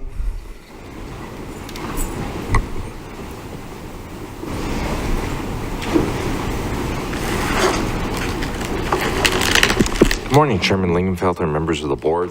This item considers a public petition to establish 1 mile of Lavoie-Finicum Road in the Colorado City area as a county highway. It's a 1 mile section that extends south from Cane Beds Road. Now, the county actually maintains the section from Cane Beds all the way down to State Route 389. It maintains it in primitive road status. Why is it designated a primitive road? Because the road was laid out and opened up to travel short of meeting county standards. So currently, the county maintains this unsurfaced road about 2 to 3 times as resources are available, about 2 to 3 times per year. Staff evaluated this petition and applied the consistent considerations that it has always applied in considering county highways and making recommendations to the board. I personally visited this site. The road after storm activity is not well traversed. It does not drain very well. And what I had found was the only characteristic that lends to any consideration would be that it is a section line road, but quite frankly, it just does not serve a regional travel interest, meaning that the 250 or so average daily traffic that travels this road, fairly substantial amount, is really just local traffic only, for access to and from the properties that abut the roadway. A couple other points of interest is to develop this roadway, the right-of-way acquisition would be quite extensive. There's over 20 properties that the county would have to acquire right-of-way from. And then the drainage is also a challenge. Staff prepared an estimated cost that's really geared towards the hard surfacing work only. It does not consider and would really demand an engineering study to ascertain the level of drainage improvements that would be required. There's a special flood hazard area that traverses the southerly end of Lavoie-Finicum Road. So with that, staff has respectfully put out a motion to deny the public petition to establish Lavoie-Finicum as a county highway. Supervisor Angus. Thank you. I was surprised to see this because, when was it, 7, 8 years ago, when we actually changed the name of this road? It was very controversial. But we kept saying that so few people live on this road. It's such a kind of a desolate place, and we were just doing it because we took a lot of flack for it. But I was happy to vote yes. So when I saw this, I was like, has the growth been so tremendous in that area that this would happen? So I don't see it either.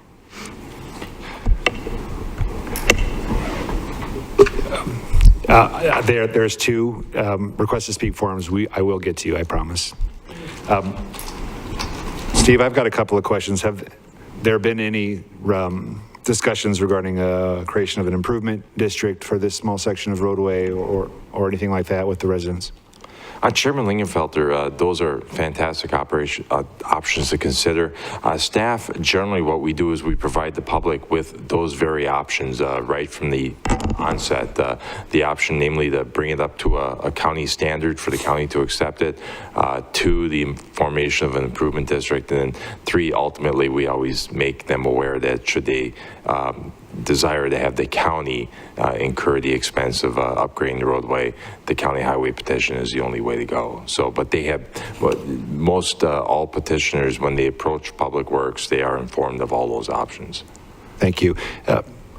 Supervisor Bishop, did you have a comment? I have a question for Steve. Steve, this is a community road. It's not a county highway or anything. It doesn't really serve any purpose other than for residential, and it was not built to county standards, correct? Correct. Chairman Lingenfelter, Supervisor Bishop, the road was not laid out to county standards. It is insufficient right-of-way, and in general, it's just a very narrow, unsurfaced roadway. So we would not do this in any other area of Mojave County. So, yeah, I don't think I could support this, so thank you. Any other comments from supervisors to staff? Otherwise, I'm going to bring up the two requests to speak. Janice Geller and Gordon Geller. If you want to come up one at a time, you'll each get 3 minutes.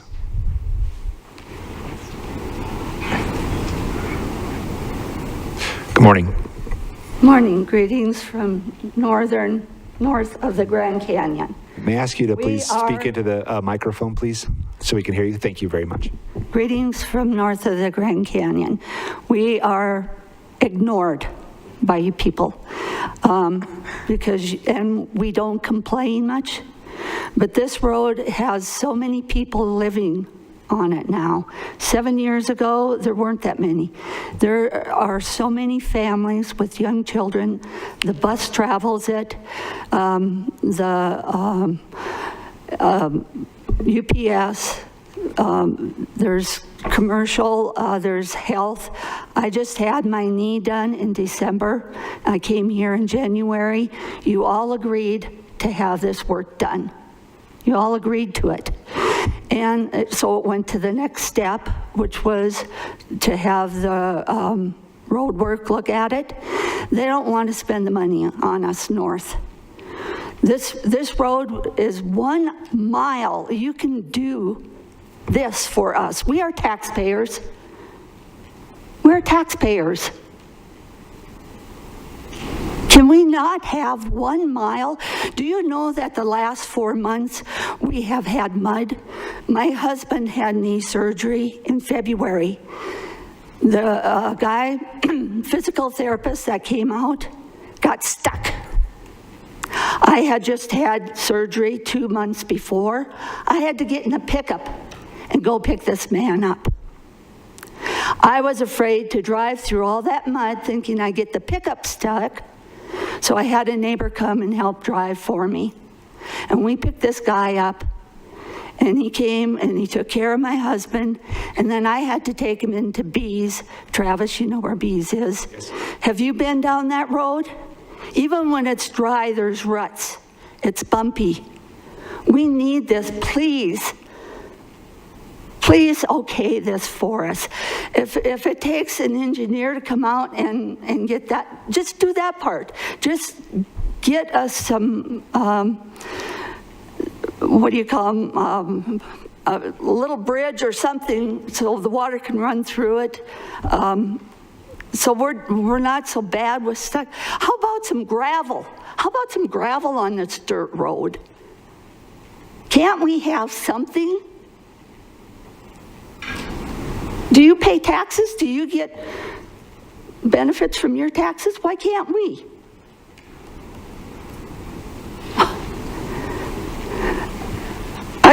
I came, I signed, I wanted to talk. I didn't think I'd have to because I thought you guys agreed. And then, so we marked, we agree. Well, then it wasn't until we got this paper that he denied it.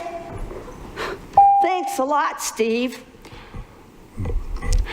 You don't have to live there. Mr. Gordon Geller?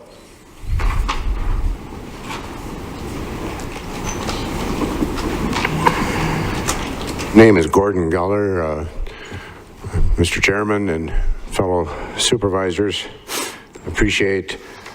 I'd like to make a comment. From a standpoint of being a Vietnam veteran, I appreciate your consideration of the Veterans in Motion group. Thank you so much for helping. I don't benefit from it because we're, like my wife said, on the other side of the canyon. Anyway, there are a few things that have been ignored as far as the road is concerned. The entire road, Lavoie-Finicum, and an additional approximately 3 miles from Liberty Lane, a non-dedicated road, on out to 389, were formerly Yellowstone Road. And none of it has been maintained to a satisfactory manner. That's why the physical therapist got stuck. It was a number of days before he could even get his vehicle out. The mud was so thick and hard to get to. Out on Highway 389, there is a signpost that says cane beds, and that's why he got stuck. He came in from Kanab, and so coming in from that direction, I had told him to take the hard road. He misunderstood. He followed GPS and he was directed down Yellowstone Road, and he got stuck just within that end mile of Lavoie-Finicum. Lavoie-Finicum Road feeds all of the residences basically along that road, that 4 or 5 miles. And so at Liberty Lane, it branches off either way. There's houses in there, and then there's houses all the way on either side of that road for that 1 mile. That's why we asked for just the 1 mile, because it basically feeds all of the people that are taxpayers and use or have residence in that area. Of the 53 or 54 petition signers that my wife had in submitting for this request, 12 of those at least are just from the small area where our home section is, where we have 24 homes. That's a very small area compared to the entire residential area there. Right now, it was described as a very narrow road. It's about equivalent to a 3-lane road right now in areas because people have tried to circumvent the ponds that form right in the middle of the road, and they've gone clear out into the ditches on either side. The ruts, usually in a heavy rain or in snow melt, are usually up to 1 foot to 1.5 foot deep at times. You wouldn't dare go through it with a car. The waterway that was described drains off the mountains to the east, comes across the road to the west, and at times that's about 150 feet wide. Thank you. Thank you, sir.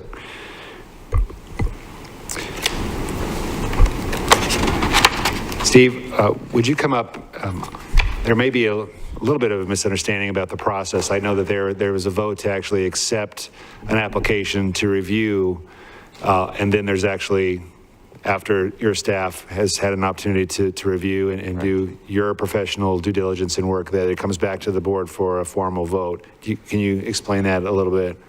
Correct. Chairman Lingenfelter, when Public Works received the petition, the public petition to establish this section as a county highway, as is customary, we bring the application to the board simply to acknowledge and defer back to staff for an engineering study on whether or not the petition meets certain, merit criteria for consideration. So that had happened, I believe, in the January timeframe, and the board did acknowledge the petition and referred it back to staff. So since that time, staff has studied it, prepared a report, and now in bringing it to the board for formal consideration, whether or not to establish a county highway. Thank you. So today, the way that the process works, we have 5 county supervisory districts, 5 county supervisors. You have to have at least 3 out of 5 to adopt something. No matter what happens today, I'm going to be up there again for a business expo in the first, I believe it's the first week of May. I see my District 1 director. If she can get your information, I'd like to meet with you because no matter what happens this morning with the vote, I'd like to, work with you on seeing what we can do, okay? And I want to just say thank you for making the drive down. I know it's quite the trek. May I make just a brief statement? Real quick, yes, sir, real quick. To address the comments that were made about that road not being a thoroughfare, not only is the sign out on Highway 389 saying cane beds, and the cane beds road doesn't have a sign like that on it, to the best of my knowledge. The other aspect is that Utah has paved their roads all the way on down to the border, just east of cane beds.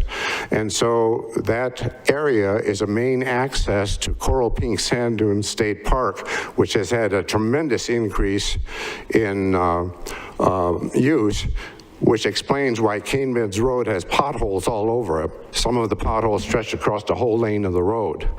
Anyway, not only that, but of course, it goes on up to 89 and then up to 9 for an east entrance to Zion National Park. And so even though the roads are limited in the area, they're on the map, and anybody seeking those parks is likely to use either Cane Beds Road or Lavoy-Finicum. Thank you, sir. Entertain a motion or discussion. Chairman Lingenfelter? Supervisor Angus. Since you're going to be up there, would it be beneficial if we just continued this until after you assess the situation yourself? No, I am fully aware of the situation. I've been on that road, and I don't disagree. It is, especially due to the fact that we've had a wet year, it's been really difficult up there, really challenging.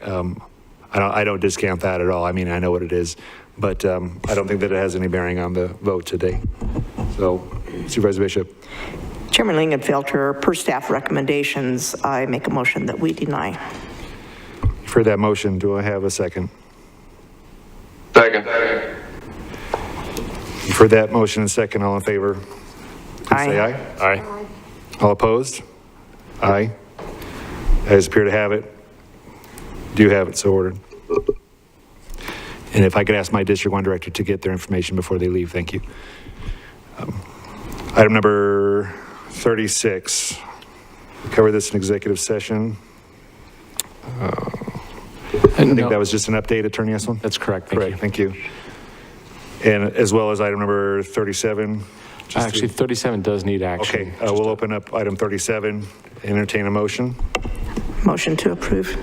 Second. For that motion and second, all in favor, please say aye. Aye. All opposed? Ayes appear to have it, do have it, so ordered. We've done item 38, we've done item 39. Item number 40.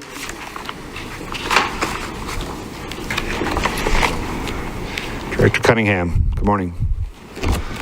Good morning, Chairman and Supervisors.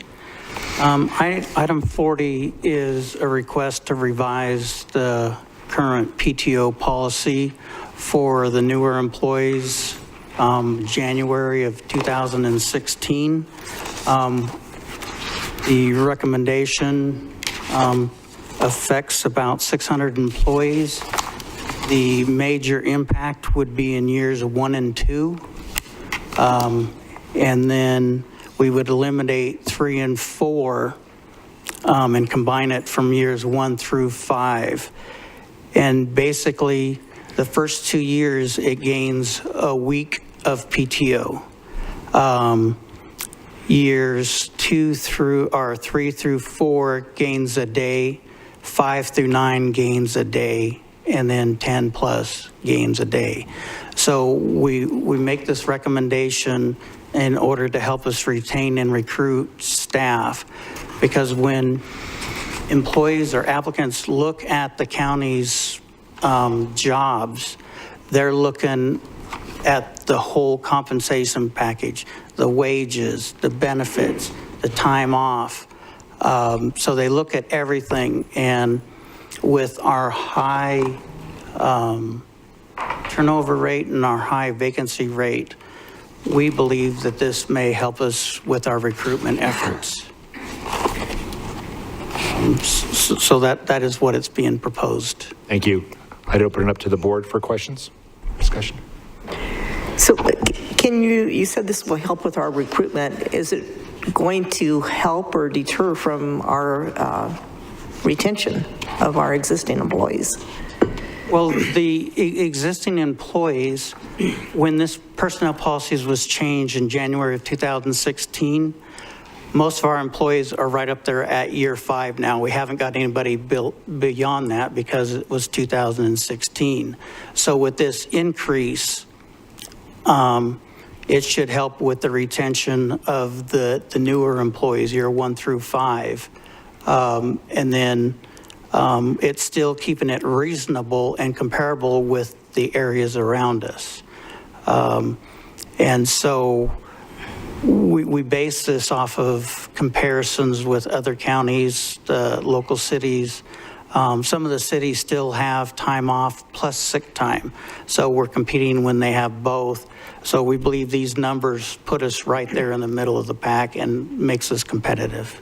Okay, I remember in 2016, I voted against changing this PTO policy, and it seems like it's been an ongoing problem ever since. I don't know, maybe we should go back to what it was originally. I think one of the reasons we went back because those of us hired prior to 2016 start off with 8 hours of PTO a pay period.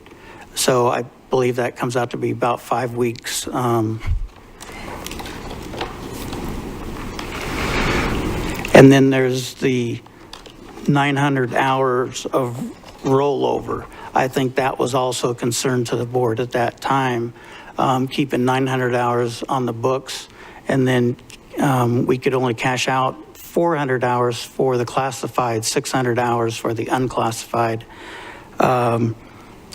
So the policy prior to January 2016 was 26 days date of hire through end of year 1. End of year 2 through 4 was 29 days or 9 hours per pay period.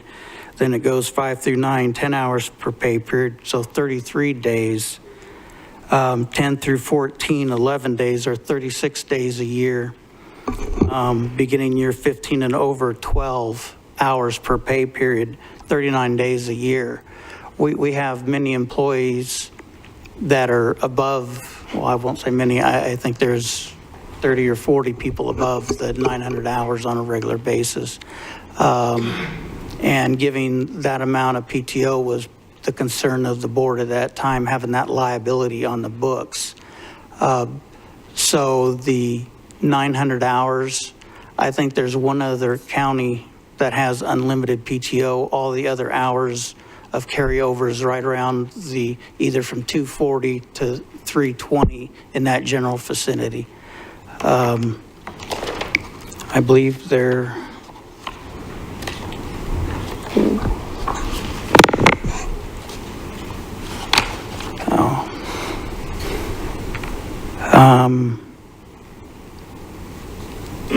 I was looking to see if I gave you some comparisons. Mr. Chairman. I would not I don't think that spreadsheet is in the backup. I think we have a question from Yes, Ringus. thank you.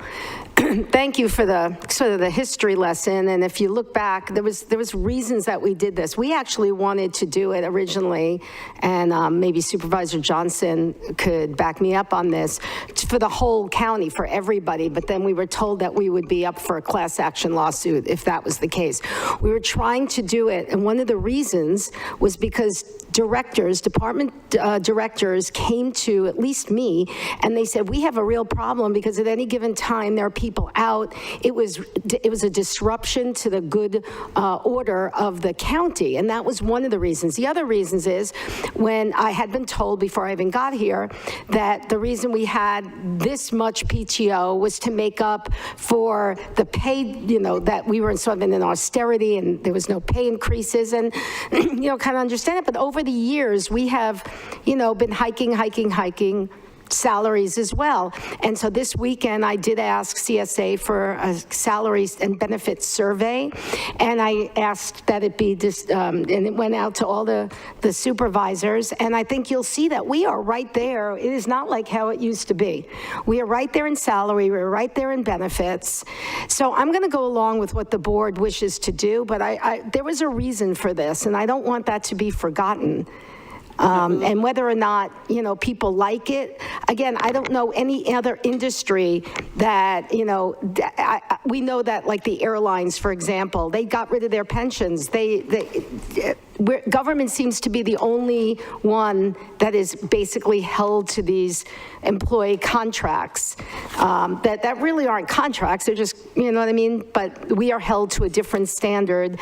And as we go into budget, I just want everyone to remember that there's a cost to everything. And as we go in and we keep being told that we are in a world of hurt now and that we're going to have to, figure out some new revenue sources, I just want all of this impacts that. So I don't take this lightly at all. Thank you. Other comments or discussion from the board? Supervisor Gould. Supervisor Gould, then I'll get to you, Supervisor Johnson. Thank you. Did we put a price tag on this change? I believe the finance director did.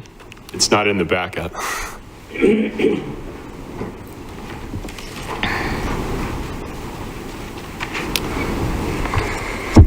Good morning, Chairman Lingenfelter, Supervisor Gould. So we've calculated, I'm going to call it the cost in quotes for this because it doesn't truly become a cost to the county for the accrual of more hours of PTO until that is actually paid out when an employee separates or retires. You have kind of an opportunity cost that you have an employee who is in the office less because they have more PTO available to utilize. But as Mr. Cunningham noted, there's 574 employees that fall in that 0 to 4 years of employment. And we calculated that would be approximately 20,000 additional hours of PTO for the general fund. It's for a full year. If this was to go into effect at the beginning of fiscal 24, it'd be just under $300,000. For the other funds, it'd be about another $200,000. But a small percentage of that would actually be realized as a cost to the county. Well, it can only roll over so much of their PTO till their retirement, though. Correct. And so those rollover caps, as well as the actual payout cap at retirement, comes into play. And that's why I say that not all of it is going to be realized as an actual cost to the county.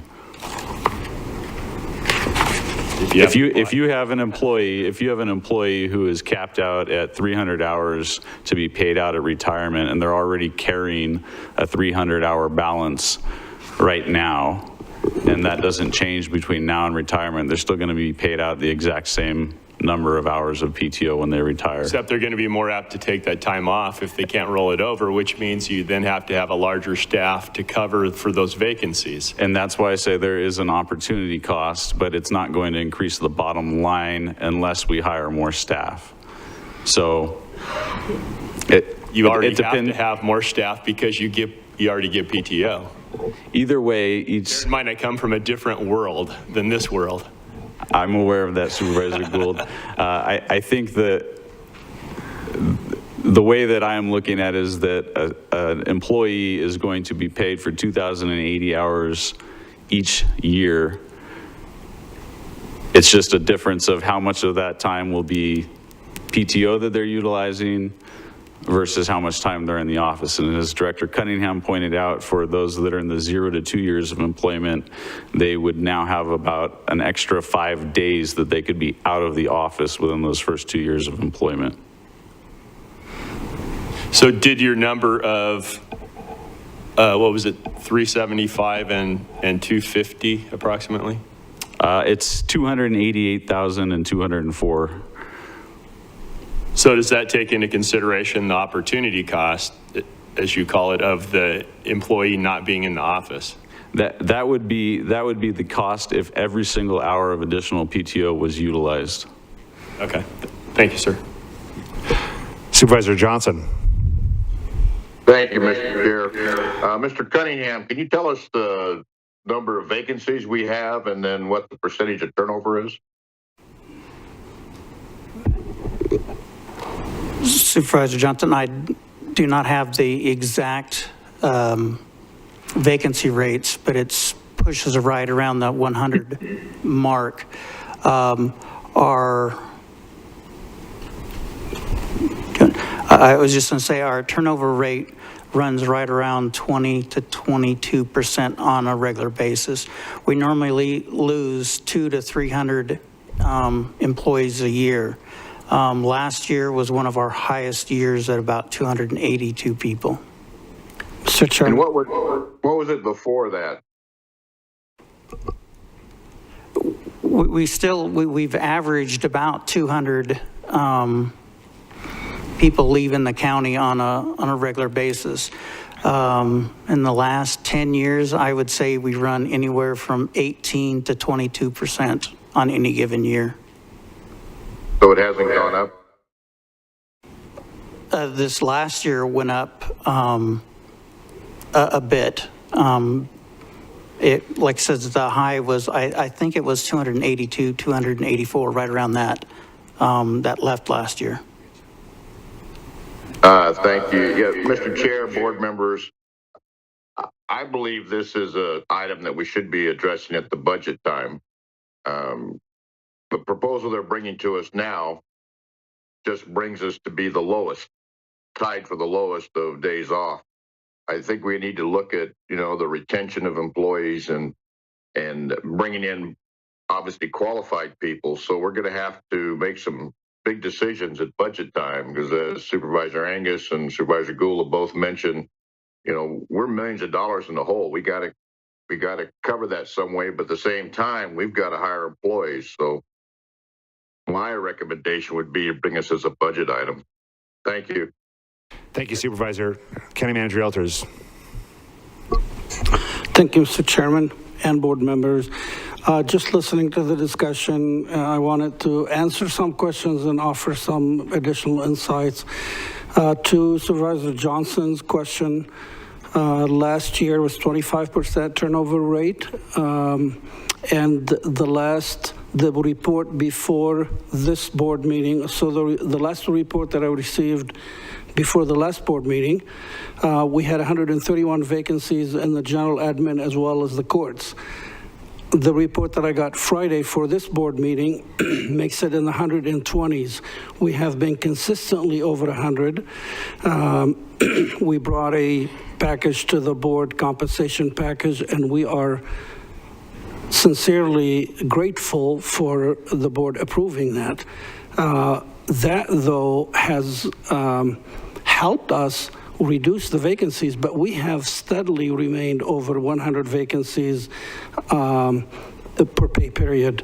As far as the PTO, we really have the two systems in place, one prior to January of 2016 and the current system. We're not touching the one prior to January of 2016. But since then, the system that we have in place is currently well below the 3 cities within the counties, within Mojave County and the adjacent county. And we have, we've done a lot to understand why our vacancies have persisted and why we're constantly challenged in bringing them down. And it's really a whole system. It's a compensation package. It's the salaries. It's the benefits. It's the medical insurance, health insurance in general. So we are very grateful for what the board has done with the salaries. That is, you know, that is something that we acknowledge. There's a constant pressure to review that, look at it, and be mindful of it. As far as the PTO, though, we know we are below the 3 cities. All 3 cities have higher PTO than we do.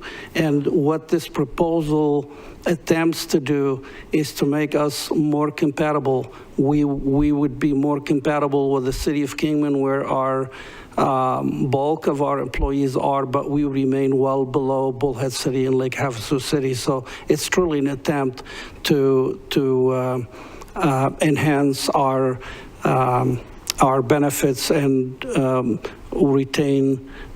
attract to start with, but retain employees in Mojave County. Thank you for allowing me the time. Manager Elters, I have a question for you. When you're comparing the county as an organization to work with for the 3 cities, this board just adopted what I consider to be a pretty generous PTO buyback program as well. Do you know if any of the cities have a PTO buyback program? I don't think that they do they? Mr. Chairman, board members, I know for a fact Bullhead City has it. Bullhead has one? And others may too. I don't know for sure, but I can tell you Bullhead City does have one. It's been in place for a few years, and it's worked well for them. I don't believe Kingman has one, and I'd be interested to know if either Kingman or Havasu have one. The policy that we have, I mean, you retain a minimum of 80 hours of PTO, and then in no event may an employee receive more than 40 hours of PTO buyback in a single year. So, I mean, that has a financial cost too. I would agree with my counterparts that this might be something that's better suited to be dealt with as part of an overall budget. Because all these things have a cost, and we already have a hole to plug. So, Supervisor Angus. Yeah, you know, as far as Bullhead City, I mean, they have few things, but they have some things less. They don't have the kind of health care that we have. They don't have the retirement we have. And then you have to live in Bullhead, right? So, and I don't say anything, I love Bullhead City, but I'm saying that's a small part of the county. So if you look at the salary survey that I sent everybody, or the clerk sent everybody, we're like right there. Everybody is having a hard time with retention. There's other things besides the compensation package that's going on right now in this state, in the country.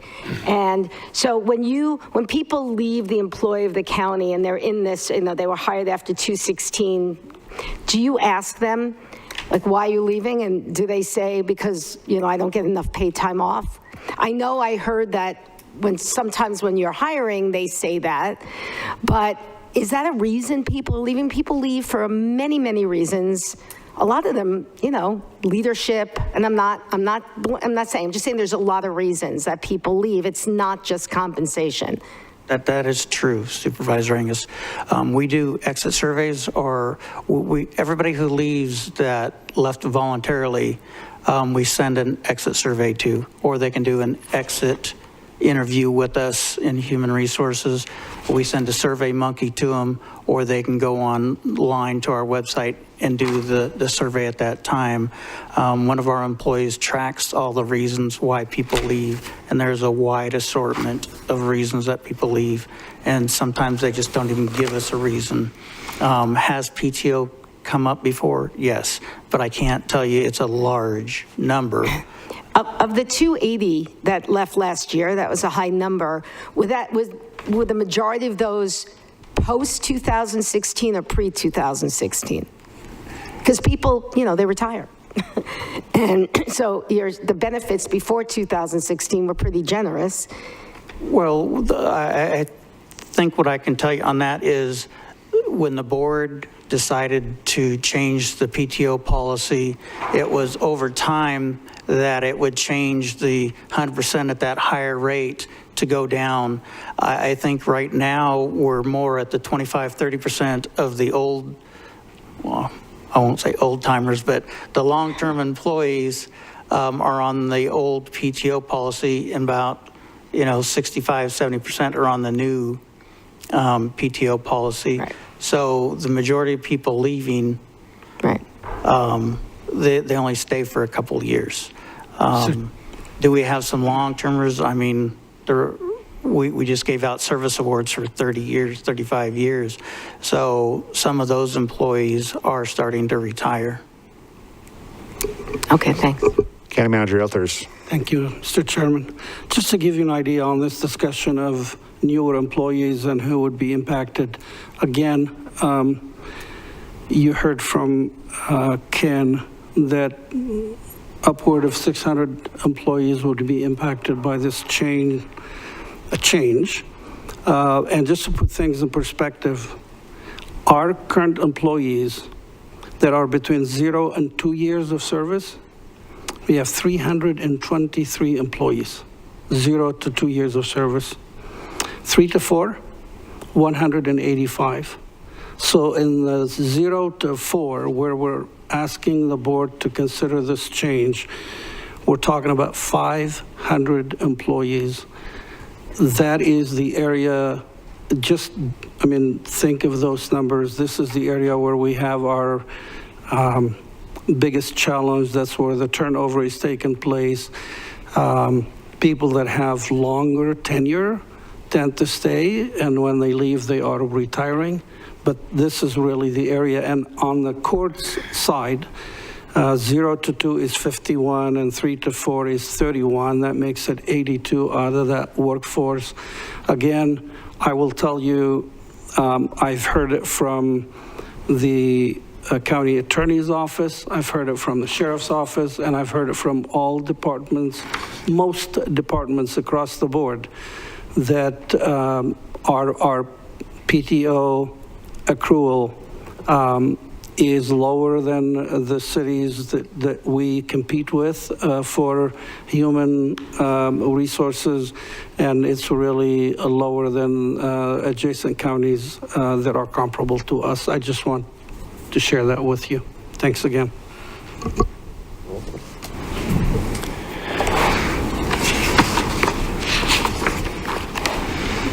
All right, entertain a motion or just further discussion?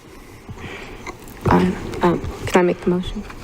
I make a motion that we defer this conversation to be held during our budget sessions. Thank you. You've heard that motion. Do I have a second? Second. For that motion and second, are there any other comments before we take the question? All in favor, please say aye. Aye. Aye. Aye. All opposed? You guys appear to have it. Do have it. So ordered. Item number 41, Supervisor Johnson.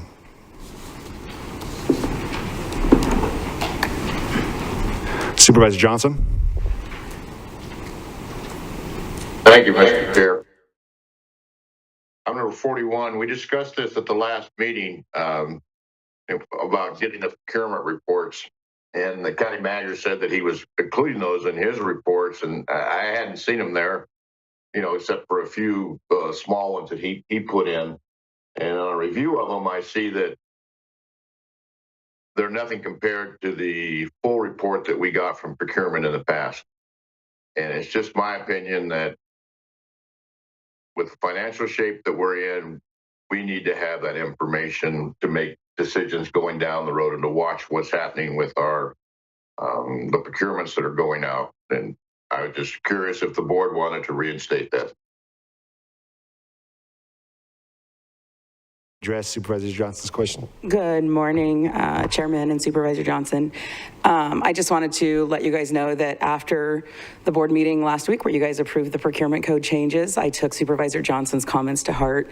I know the timing of it wasn't perfect for us. Manager Altiers and I had been working together on how we would approach this differently, but I am going back and I'm doing reports through March 31st based on the same format that we had used previously.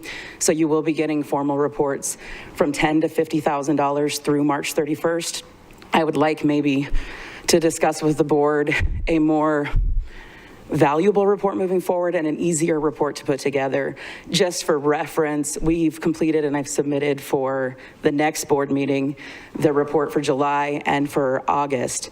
Just compiling that report was over 45 hours of staff time. It is a heavy lift because we do not have a contract management system. I am pulling reports, I'm pulling purchase orders, reviewing purchase orders, and then marrying that up to all of our contract records, and then going back and doing a reference to say, was this a board-approved contract, a procurement-approved contract? Did we get multiple quotes? There's a lot of labor-intensive work that goes into these reports, and so we will be submitting them through March 31st, and then my hope is that we can come with a more valuable report to the board that keeps that transparency and that is in line with the revisions to the procurement code. Thank you. Mr. Supervisor Johnson.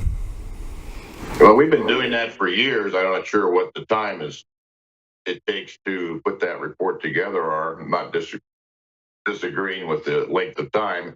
If there's a problem with computers, then we need to take it up with Nathan to streamline things. I would think procurement should be one of our most streamlined departments that we have. That's all. Thank you, Mr. Chair. Thank you. It's a pleasure of the board.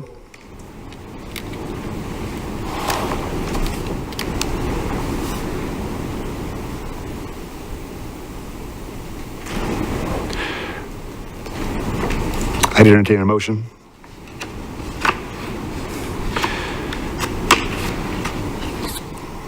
All right, lack of a motion, no further action on this item.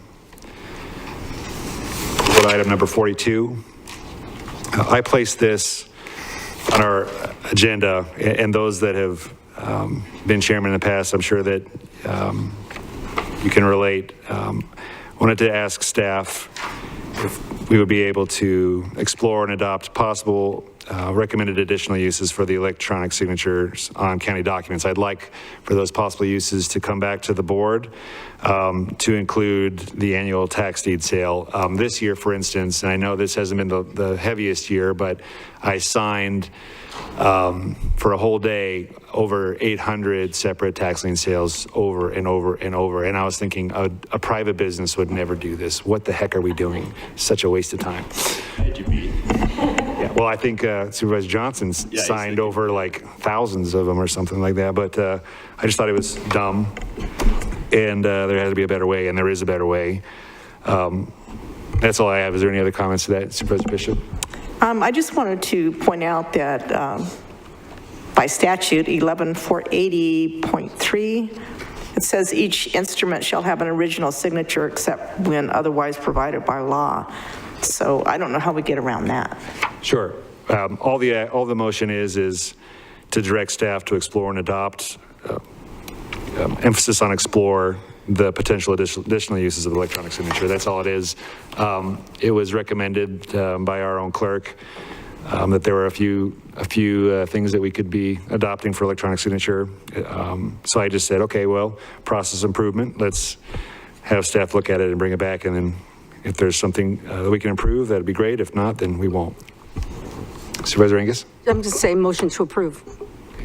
You've heard that motion. Do I have a second? Second. You've heard that motion. Second. All in favor, please say aye. Aye. Aye. All opposed? You guys appear to have it. Do have it so ordered.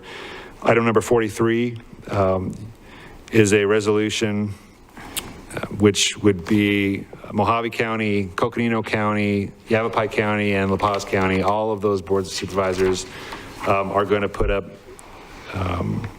almost identical resolutions requesting that the governor, the Arizona legislature,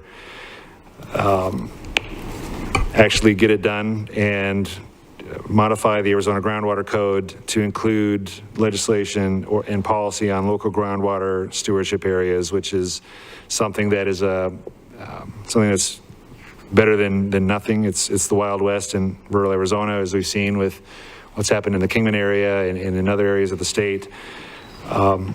We adopted it and sent a resolution to the prior governor, but with a new governor this year and over half of the legislature that is new, we believe that all 4 of those resolutions, if we can get them adopted within the next couple of weeks, we can present those all basically together to show that, you know, these 4 counties, we represent over 625,000 rural Arizonans that deserve water certainty and water security, just like those that live in the cities. So with that, I would open it up for comments or a motion. Motion to approve. Second. You've heard that motion and second. All in favor, please say aye. Aye. All opposed? Guys appear to have it, do have it so ordered. Item number 44, Director Latosky.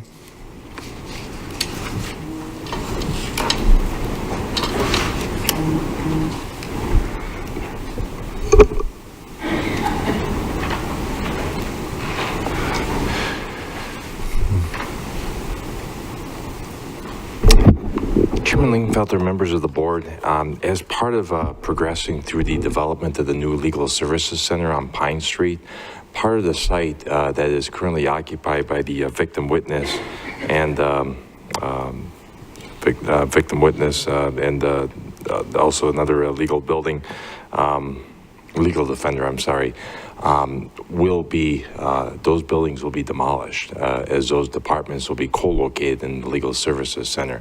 So we have this great opportunity, and we've successfully applied this in the past with the board's support to obtain ADEQ funding for asbestos and lead testing in these buildings, which could also lead to their abatement. We would have funding as well for that. So this is to for the board to consider an appropriation of $20,000. This is sourced to ADEQ. This is not county funds for the performance of the lead and asbestos testing in these buildings. Thank you, Steve. Any questions for Steve, or I would entertain a motion? Motion to approve. For that motion, do I have a second? Second. For that motion and second, all in favor, please say aye. Aye. All opposed? Ayes appear to have it, do have it, so ordered. Item number 45, the Bureau of Reclamation has recently come out with their draft supplemental environmental impact statement for near-term Colorado River operations. There is a 45-day comment period, and I've brought this item to the board to direct staff to prepare comments in support of our rural Colorado River communities, to make sure that our voice is heard, that we're always at the table within that 45-day comment period, and bring those back, and then we'll approve them and submit those. I would also anticipate that the Mojave County Water Authority will be doing the same. Questions or comments? Chairman Lingenfelter? Angus. Before I make the motion, I want to just thank you personally for your leadership on this water issue. It's been terrific. You're everywhere. You have all the answers when we ask the questions, and I just wanted to acknowledge that. Thank you. So with that, I make a motion to approve. Second. You've heard that motion and second. All in favor, please say aye. Aye. All opposed?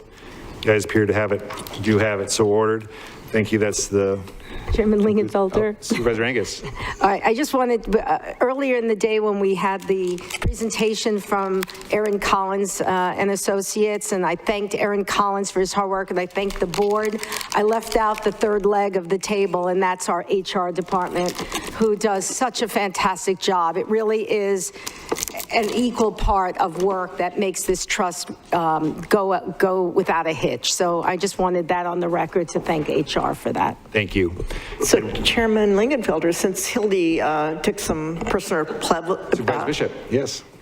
personal privilege, I'll also thank the board members for their volunteerism, because this is National Volunteer Week. So I just wanted to recognize them, our search and rescue, our cactus cleaners, Don Martin that goes out and cleans launch areas by himself, and all the other volunteers throughout the county. Thank you. And thank you for that.